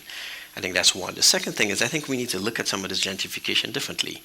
I've recently been in a discussion with the city about potentially moving Howard's Hospital to St. Hugh's campus and building out our health sciences complex with the 4 health sciences schools, nursing and allied health, pharmacy, medicine, and dentistry around there. I think that's a different kind of gentrification. You put 1,100 to 1,200 young African Americans in that place, well educated, who could interact. You could create jobs for the people in that neighborhood. You have 170,000 citizens. You have no acute care hospital where a woman can deliver a baby. You have 2 grocery stores. I think we could create a different type of gentrification. We talk about gentrification, but the subplot there is a racial issue. And we unfortunately leave that elephant in the room and talk around it by putting the words gentrification around that elephant. And in truth and in fact, I think what we need to look at is how do we empower people in that neighborhood so that they can raise their income levels and raise their quality of life, etc. Oftentimes, what we're doing is we drop the elephant in and displace everything out, and I think that there's a different way to approach it, and so that's one of my hopes, that we could approach it differently. Yeah. So we're going to go to a couple of questions from the audience. The first question, as the #1 HBCU in the country, I went to Alabama A&M University in Huntsville. So it's a pretty good one as well. So I wonder if your plan for the future includes expanding financial aid to cover the cost of more Pell-eligible FGLI students. So I think this is a very interesting perspective. So we're a private institution. 60% of my undergrad students are Pell Grant eligible, right? So to put that in context, the average student who's coming to Howard, their parents make less than $40-something thousand. And of those Pell Grant eligible students, 50% have an EFC, an expected family contribution of 0. So this is a major issue for us, and our discount rate right now is about 45%. So we charge about $27,000 in tuition, and we're discounting about 45% off the bat. Last year we gave $110 million in institutional aid. So what we do in terms of already giving to students to afford them the opportunity to come is huge. Ultimately, I would like for Howard to fully fund all Pell Grant students completely, because we've demonstrated that we can get those students through and graduated just as well as we do the students who don't qualify for Pell Grants. As a matter of fact, the difference in my Pell Grant graduation rate and my non-Pell graduation rate is 1%. And so we're very proud of that, but we can do even more with the right types of resources. And you have to remember, we're taking those students from the bottom 20% in income level, and we're often shooting them up into the top 10%. Income being a marker of their ability to navigate and get up the economic escalator. And so definitely I would love to fund it, but again, we need those types of donations that would underwrite that discount rate that I was referring to. Yeah. Do you think HBCUs have a special role in countering displacement of local residents through gentrification, selling off property to developers to build condos? Yeah, I think that's a good question. We've done quite a few real estate deals, and I want to make it clear that I have not sold any property because I feel very strongly about that. What we've done is we own all the land, and I have done long-term lease deals and allowed the developers to develop on the land. So we ultimately are still property owners. I think it's a challenge because either you get that revenue in from tuition, you get it from big donors, or you get it from other assets. And what we've tried to do is to use some of that to put it back into our institution. So for instance, our undergrad library is being renovated, and is being renovated because of dollars that have come in because of those real estate deals, in which I want to emphasize again, we still own the land. Yeah. I actually have a subsequent question that's following up on something you said a little bit earlier about black doctors and physicians. Texas Tech recently stopped considering race in admissions due to an agreement with the Justice Department. Do you think what do you think the role that affirmative action should play in medical school should be? Yeah, I not only went to Howard and did general surgery residency at Howard, but I did my fellowship at MD Anderson. And when I was there at MD Anderson, I was the only black person in the surgery department of about 40-something people. I went back last week as the distinguished alum for 2019. And I mention that because if we don't look at providing those opportunities through some mechanism, whether it's affirmative action or us actually creating pipeline opportunities, there will be a dearth of opportunity and a dearth of outcomes that show have a diverse society representation in all of these different fields. And I think that that's more dangerous than the concerns that people may have over affirmative action. And the numbers just don't suggest that, right? If in 1978 you had more African American males enter medical school than in 2014, we have a problem. And if we don't address the problem all the way from K through 12, all the way to our undergrad and our medical school, then it's going to exist. We have a middle school on our campus focused on math and science. And I think if you stop any of those students right now and you ask them where they go to school, they'll tell you I go to Howard University. They won't say Howard University Middle School, but all of those things mean that they're beginning to assimilate with the thought of getting there. But we had to create that opportunity, right? And how many other people are doing it? We don't have all the resources to educate every black doctor in the country. So if others don't do it and give these kids an opportunity, then we're not going to get there. Yeah. Going to take one more question from the audience quickly. How do you feel about people from the communities coming to walk their pets on the campus? I thought we had gotten past this. In all seriousness, I'll say this. On the same day that I put out a statement about this, which was a Friday, I think probably Good Friday to be exact, 3 young black men were shot in D.C. They were brought to Howard Hospital and one of them died. And so, again, as a society, I think we have to prioritize what's important. And the loss of an African-American male should be memorialized by the pen of the Howard University president rather than a dog being walked on my campus. And I say that because it was a heartbreaking moment for me. I'm the father of a 14-year-old son, and to go home and think that the most important thing that anybody read about what I had to say on that Friday was about dog being walked on my campus and not about this young man who died in our streets and his two other friends who were in my hospital with gunshot wounds. And so I think as a society we have to prioritize and we have to make sure that that's what we're about. And as Howard's president and the father of a 14-year-old African-American male, that's way more important to me than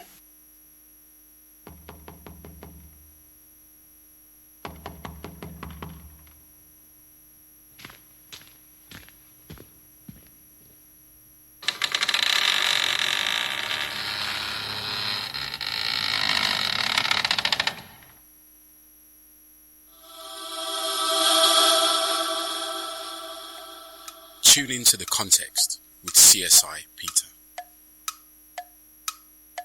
On You Learn Naturally Radio.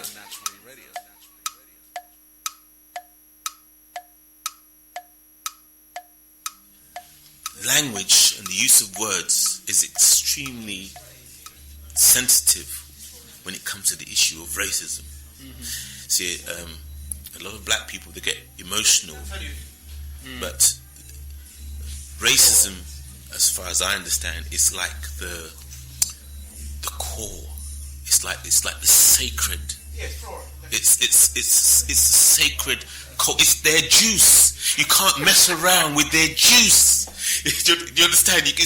We discuss it. You can't put emotion when you're dealing with that subject. It's too highly charged. Tune into The Context with CSI Peter. Tune into The Context with CSI Peter. On You Learn Naturally Radio. On You Learn Naturally Radio.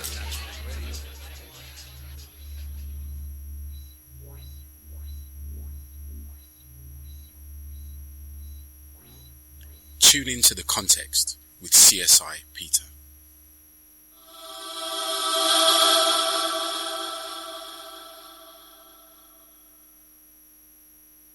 Build deep and complete. Do you know of the water of life? What's the big idea? What's the big idea? Original begin, start from the heart. Not too deep. I see, I freeze. Mathematics, matrix, institutes, patterns. 1, 2, 3, you learn classic. Welcome to the Black Open University Show. Rebuilding education from an African place of being.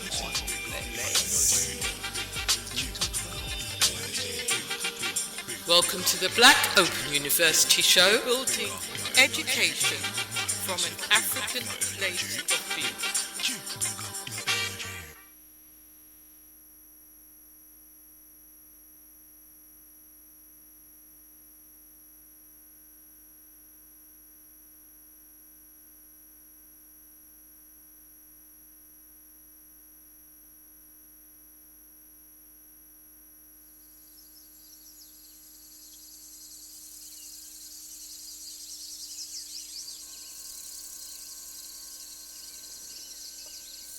Yes, Ashima family, that was a lengthy feature, a very, very special feature. As you can see, We've gone into a lot of coverage of this area.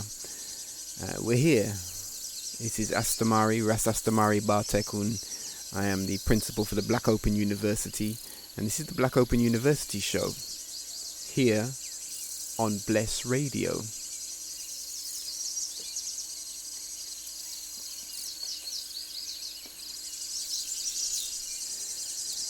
I'm going to speak through a few points regarding this, regarding our coverage of this special subject. So we heard from the one Wayne Frederick. He is the principal for Howard University, and obviously being the leader for essentially the leading historically black university, his insights are very important. So I'd like to drill down into some of the things he said. In the clip that you heard, you also heard from one of our staff, Aisha, a new work placement dealing with media editing for You Learn Naturally Learner Cooperative, and the one Ayana, a local teacher. So yeah, there's a lot that we've covered.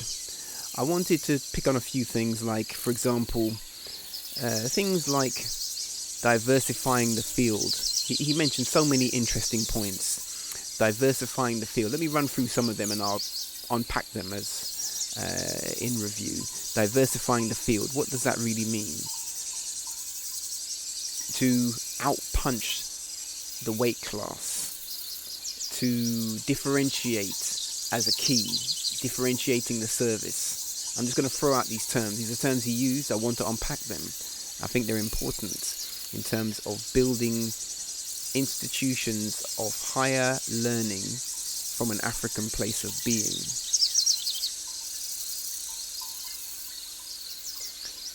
Charitable giving. The presenter asked Dr. Wayne about charitable giving and what prevents it. That charitable giving is in the context of what prevents students who have passed through the institution from giving forward, giving round in a new cycle once they've graduated to newcomers, to the next generation. What prevents it?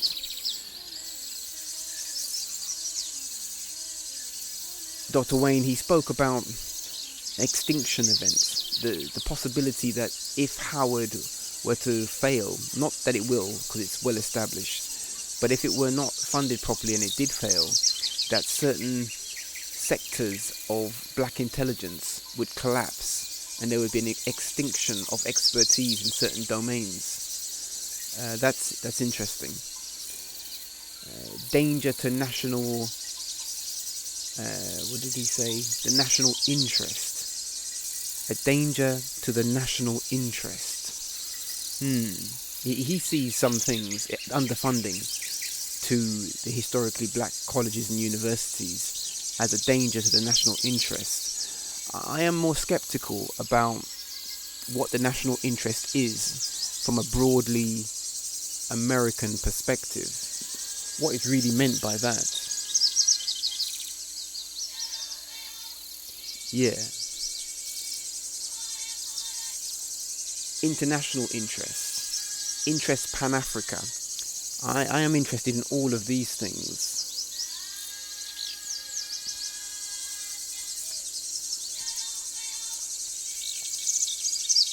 He mentioned that there were children in the university and that these children, they're in a middle school, but if you ask them, they would simply say they go to Howard University. I thought this was really special. This, for me, it's like our Black Open University, where we have young cadets doing level 9 work in the Black Open University. Okay. Bear with me a second. Enjoy the music, the sound. I have a matter.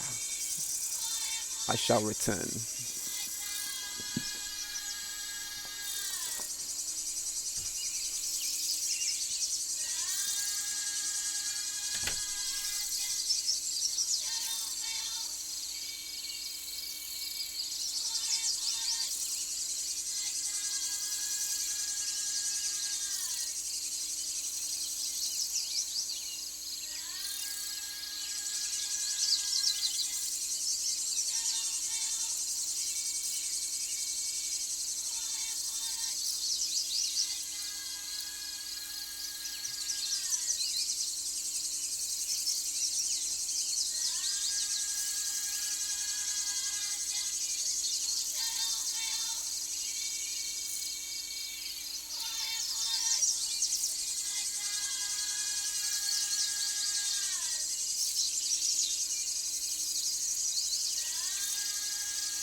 Yep.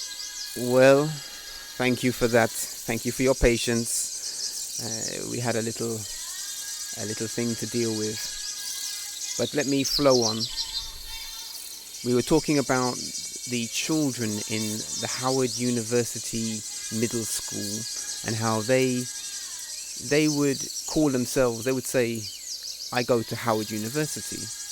And for me, this is very special because it's very much like our modelling for the Black Open University. To use the language of Black Open University and have primary school children and secondary school children in a class, in a schooling, in that institution, which does definitely deal with higher learning, is special. It sets the mind in the right way, because a university shouldn't be limited by age.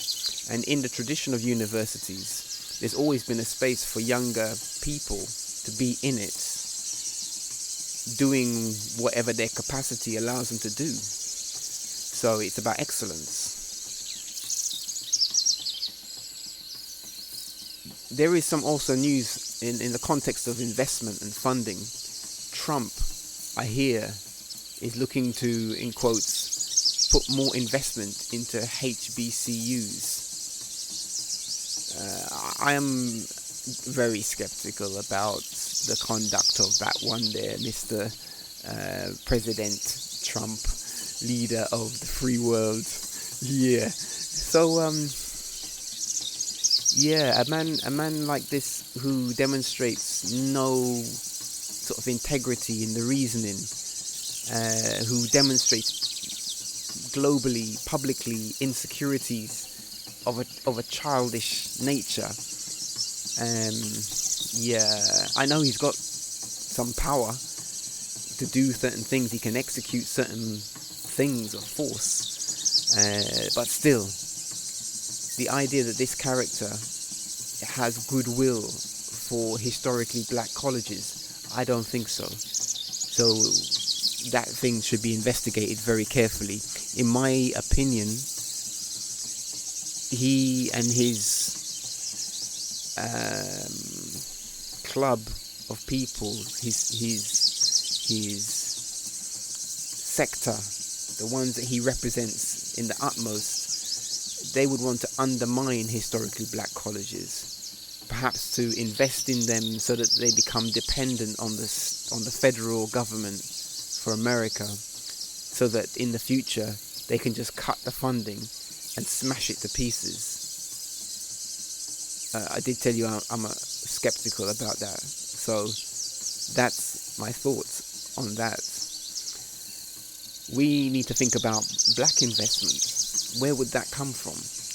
I'm curious about what does Howard University's relationship to international investment or investment pan-Africa, what does that look like?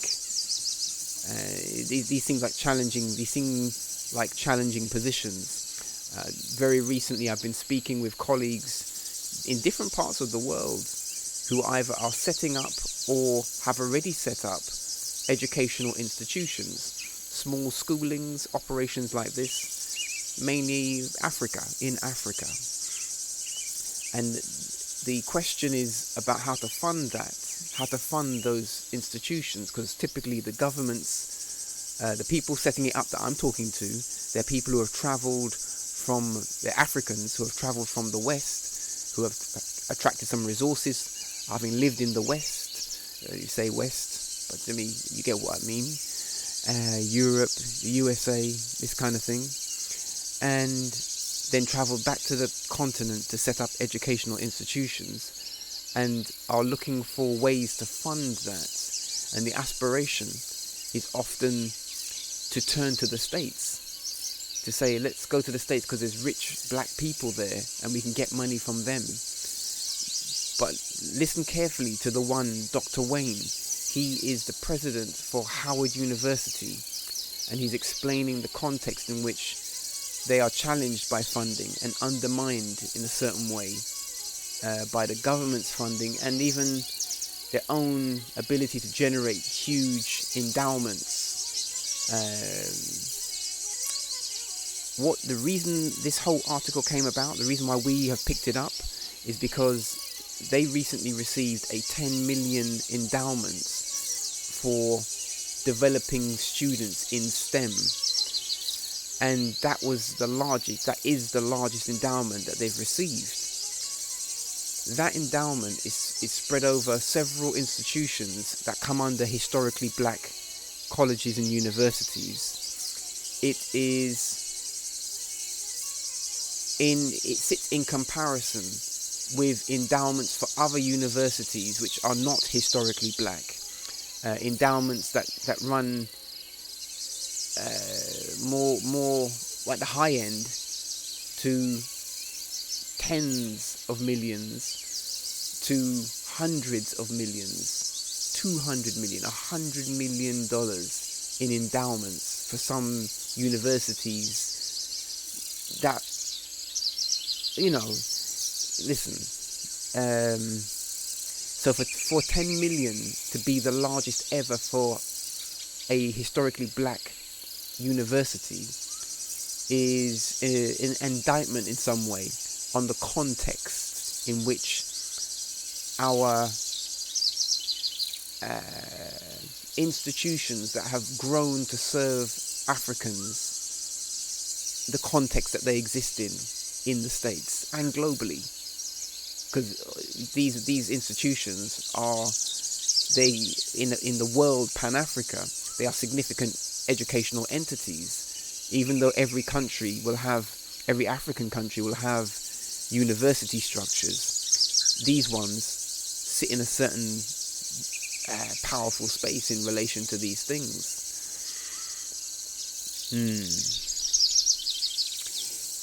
He mentioned a term which I like a lot: culturally competent. He spoke about developing culturally competent professionals in the medical field, and how important it is, for example, to have African American women with certain medical conditions being treated by culturally competent African American physicians, because there's a distinction, and that culturally competence is a thing of value. He's right. I highly agree with this. I think it's understated, and this is a cornerstone for Black Open University: the development of cultural competence. The term culture means patterns of growth and ways of being. So if you say African culture, then you're talking about African patterns of growth and African ways of being. And to have competence in it is to do a thing properly. Competence is to do a thing properly. So that term is a very, very potent term, a potent aspiration for all educational providers that would seek to serve the African community.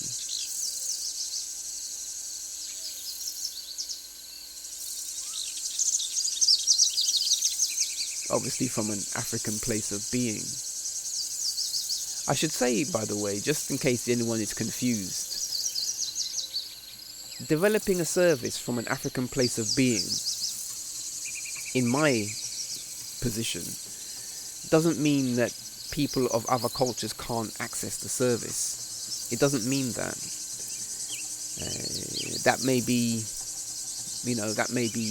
interesting to some people, but it's definitely a clear position of where the thing comes from and its principle and how it intends to progress itself in terms of the system of teaching. That it comes from an African place of being is a fundamental rooting and guide to the future. And with that steady, there should be no reason why the services are not provided or cannot be provided to all persons interested in a global context. I'm not one for the retreat position and trying to hide away from the world. No. So that institution, Howard University, over 150 years old, he mentioned some interesting points about the need to develop interaction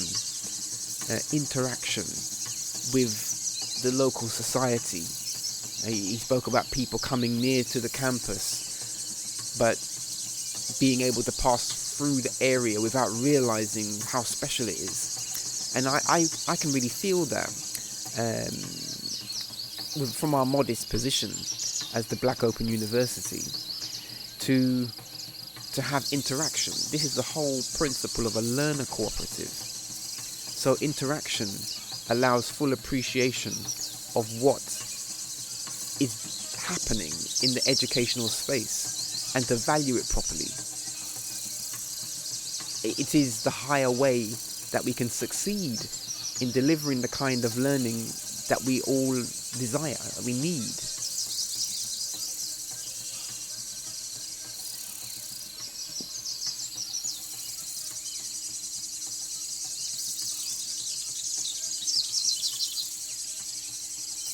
We spoke about raising income.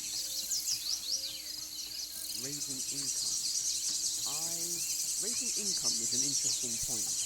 Obviously, raising income for Dr. Wayne, president for Howard University, is about raising dollars, raising US dollars within the context of the US system of economics.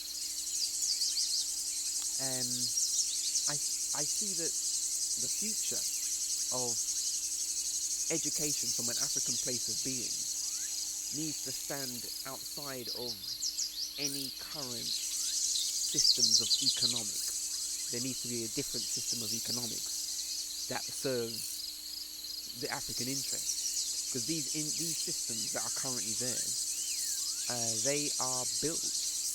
They have been built to specifically not serve anyone's interest other than the host. Well, I say host, I mean, well, it in a way, I mean, to put it bluntly, the way that capitalism has developed is a parasitic form. It's developed as a parasitic form to abuse populations, to remove resources, to enslave, to confuse. It sounds a bit like an illness. So but I'm open to reasoning. I mean, maybe I'm wrong. If you have a point, if you have something to say, you should check us out in our WhatsApp forum and put your words forward, or just contact and share the reasoning. But to try and model, essentially what I'm saying is to try and model a higher institution of learning from an African place of being, using the context of basic capitalism, is fundamentally problematic. To study currency is to study economics is to study currency, and currency is something manipulated to flow in certain ways so that certain people can accrue wealth, health, freedom, and general ease. Now, if that thing is not tackled so that there's equality, then it's not proper. But the persons who have set it that way, and the institutions that keep it that way, they're not for turning on a whim or on an appeal. They're not going to turn based on an appeal to turn because it's morally wrong. Those kind of structures transcend ethics. So it's challenging. I would say that this thing is not really about raising income in the sense of dollars and pounds and yen, or birr, or any other currencies that we have. It's about raising wealth and redefining what wealth is. health is part of wealth, and it's about raising wealth. Wealth is bound into the land. Wealth is bound into sovereignty. Wealth is bound into cultural competence, cultural clarity. So yeah, he touched on these things, and I'm touching on them now. I'm unpacking them a certain way, but obviously I have to keep this thing tight because the show is flowing into some deep time zone, and yeah. There's more though. He mentioned this thing called EFC, Effective Family Contribution. It's interesting to me that the university monitors that, and it's rightly so, to monitor the effective family contribution. And he said that a large proportion of ones attending may have an effective family contribution of 0. Too much would have that position for various reasons, but it's a thing.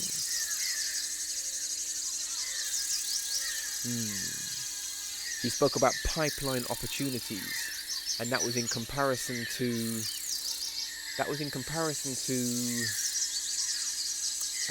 what do you call it now?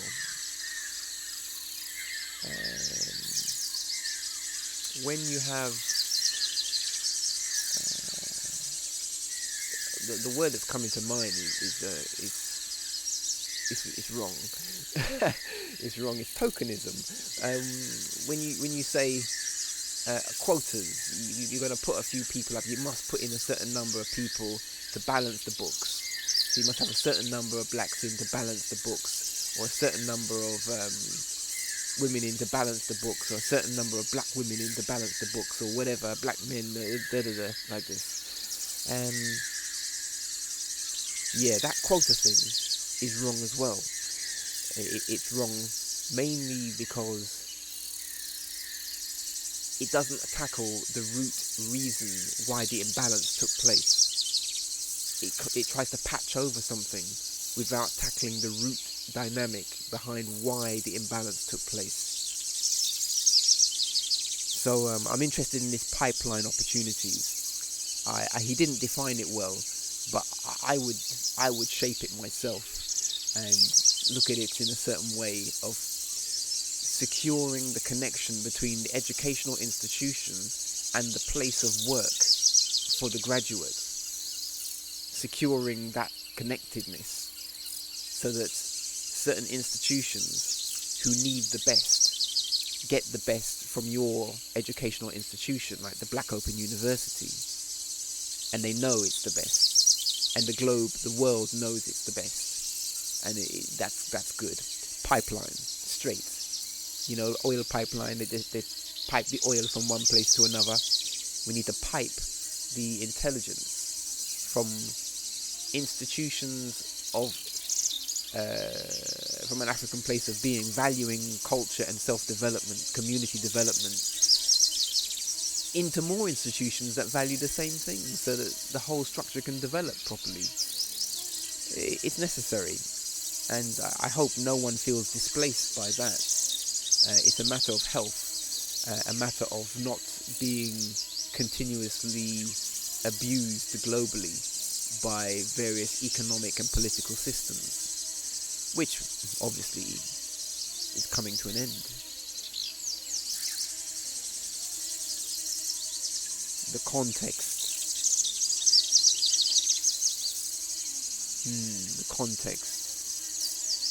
At the end, the last thing that Dr. Wayne says is it cuts at what he values. And he's making an emotional point about how his words were distorted. He made some statements, and people picked up on one thing to do with dog on the campus, instead of picking up the issue of life and death of young people that came to the campus also in a different way.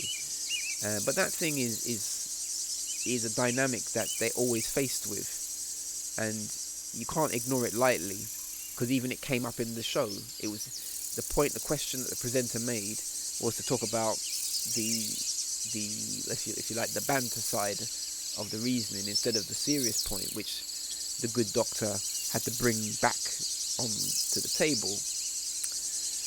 Yeah, so we touched through many things. Diversifying the field. I wanted to unpack this a little bit more. Diversifying the field is like, well, I'm reinterpreting what he said, but he spoke on an interesting thing. He touched on the possibility that Howard University could be supplying the US intelligence service with special operatives in Farsi, learning to speak the language of the Republic of Iran. Interesting, and the region, very interesting. That's diversification. It's interesting. I'm not sure that that's really in Pan-Africa. I'm not sure how useful that is. If anything, people should learn Farsi and those other languages of that region to enhance collaboration. I would have thought that would be more sensible, because those beloved ones are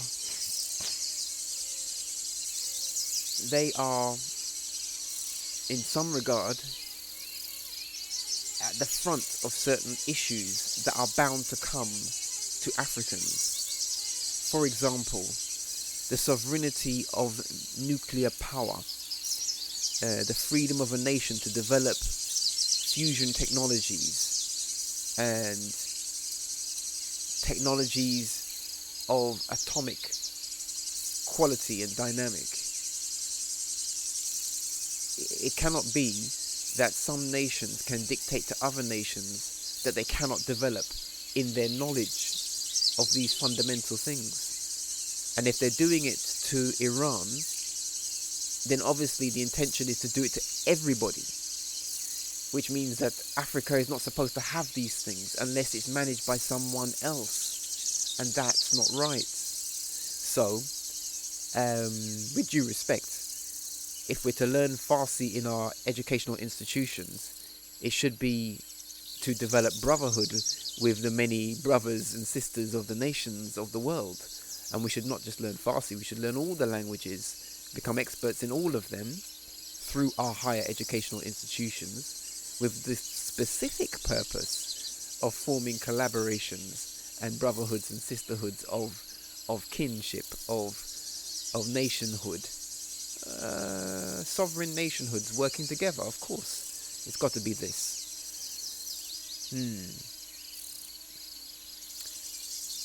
Yeah. I mean, he got a round of applause when he talked about punching out of the weight class, meaning that for Howard University's budget, they're doing tremendous things compared to what others are doing. But this is our way.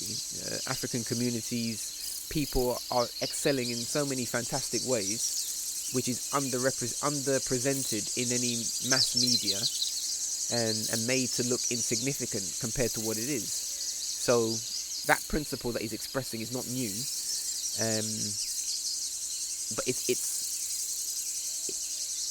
there's something to question as to why we are in that position and how to get out of that position, so that we're not punching out of our weight class, that we're in all appropriate weight classes, that we have institutions in every domain, meaning that Howard University or other universities of the future should be receiving equal kinds of endowments if they are doing the work.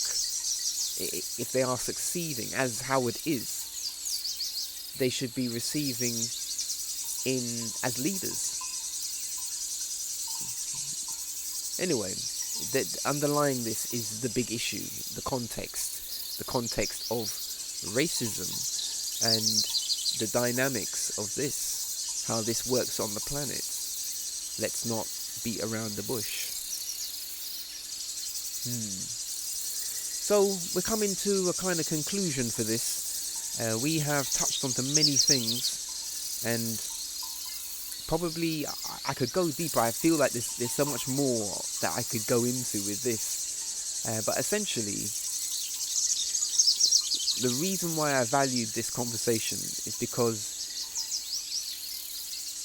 Dr. Wayne Frederick is the president of the leading historically black university in a grouping of institutions called historically black colleges and universities.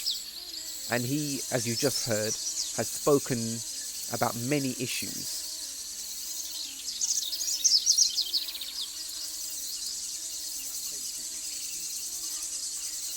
And the African American community, and therefore by default to all communities Pan-Africa. There's something to read into it and to read through it into certain answers. And these are the things, these answers are the things that the Black Open University aspire to. We aspire to bringing these answers forward in a perfect form.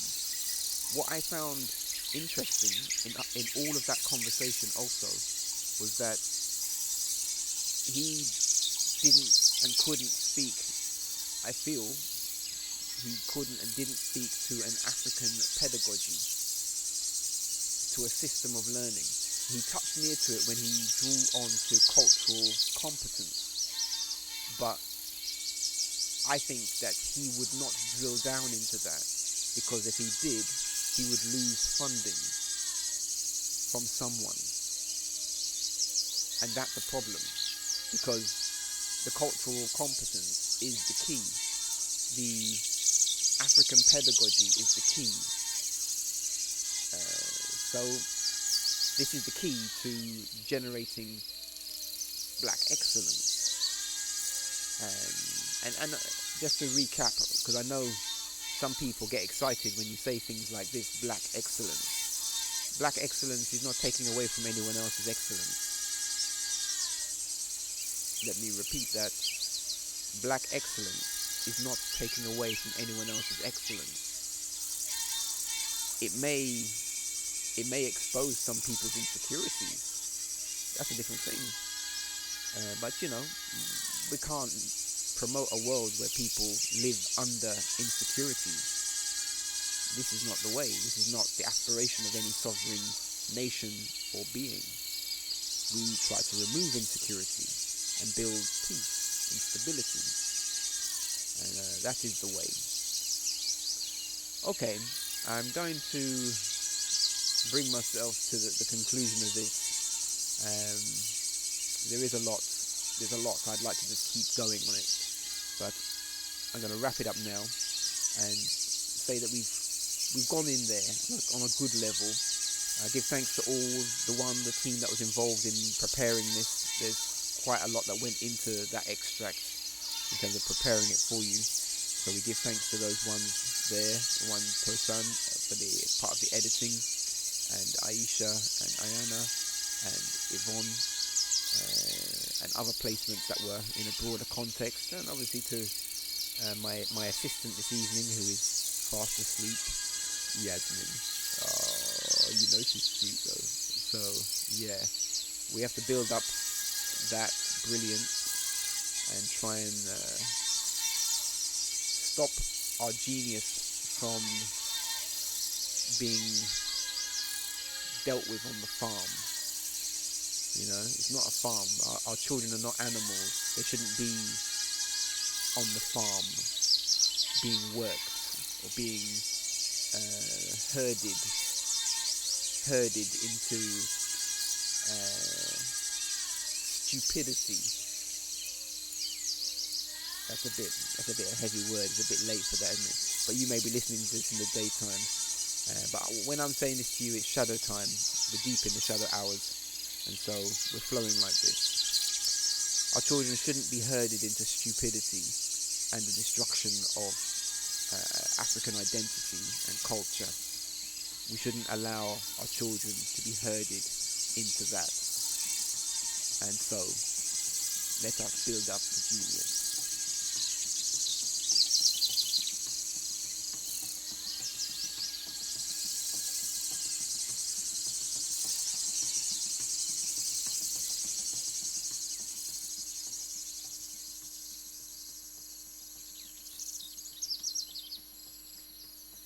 there'll come a day, and that day,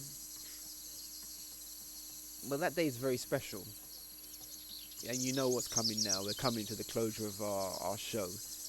But to say that there'll come a day, we have a very special piece of music to summarize that there will come a day. We're in that day now. It's here. But there's more of the day to see. You know when you're at the beginning of a day and you don't see the sun. It's the beginning of the day, you don't see the sun. There's a point. But for some cultures, still, the beginning of the day is the sunrise. But let us hold the metaphor, the reasoning. The beginning of the day starts at a point before the sun is fully risen. And we are here. That day has come. Black Open University.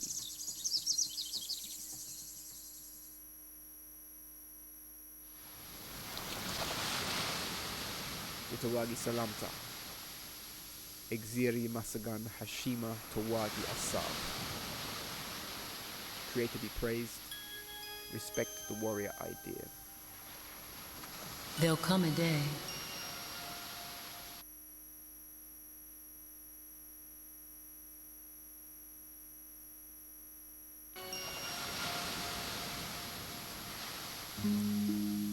There'll come a day when the presence of the moment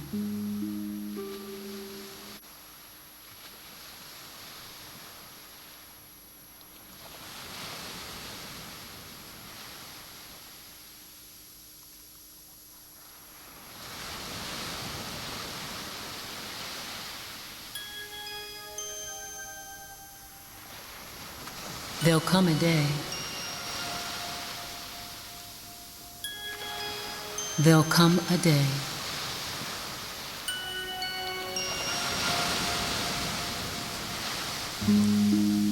There'll come a day when the presence of the moment will truly be all there is. It will be all that will be sought after, revealing within life's riches.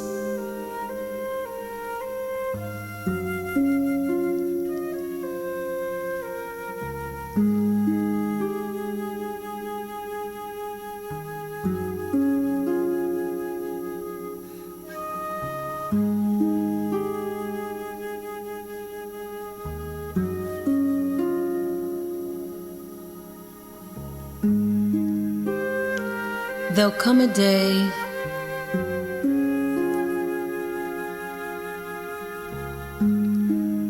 when we will stand for truly what we believe in, honoring only the truth as we truly see it.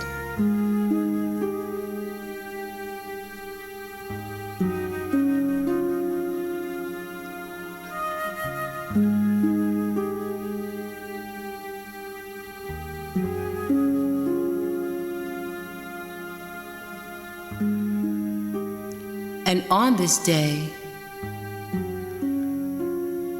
the rainbows of light will set us free.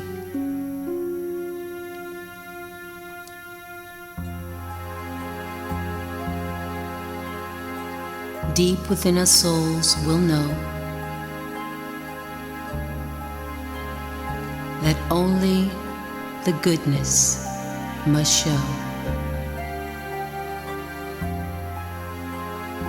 And on the waves will flow into the midnight we'll go.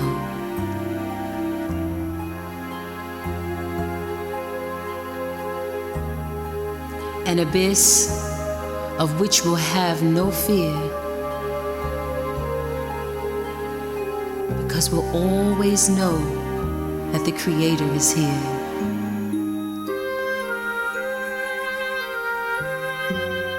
Here in our souls, here in our hearts, here in our minds, creating within us a certain peace.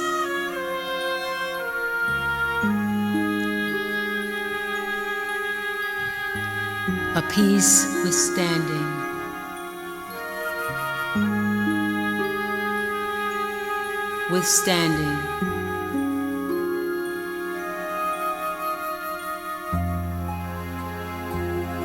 all the arrows of persecution, all the vies for validation. A peace we've never ever known in this lifetime, but have many, many, many lifetimes before.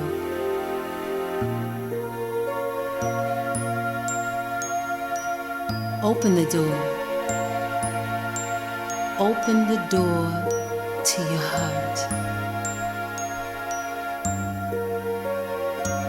Release the anger. Release the tension. Release the shame, blame.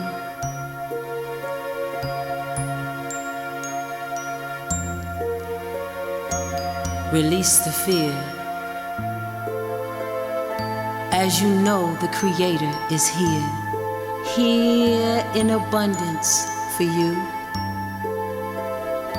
so that you may serve another too. Honor that which you hold near and dear, for that is the only reason you are here. Yes, there'll come a day when all the pain and sorrow will wash away, and on the waves of love you see, that's where we'll be, you and me.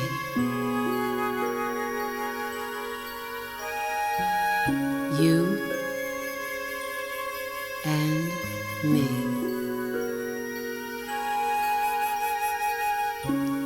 You and me.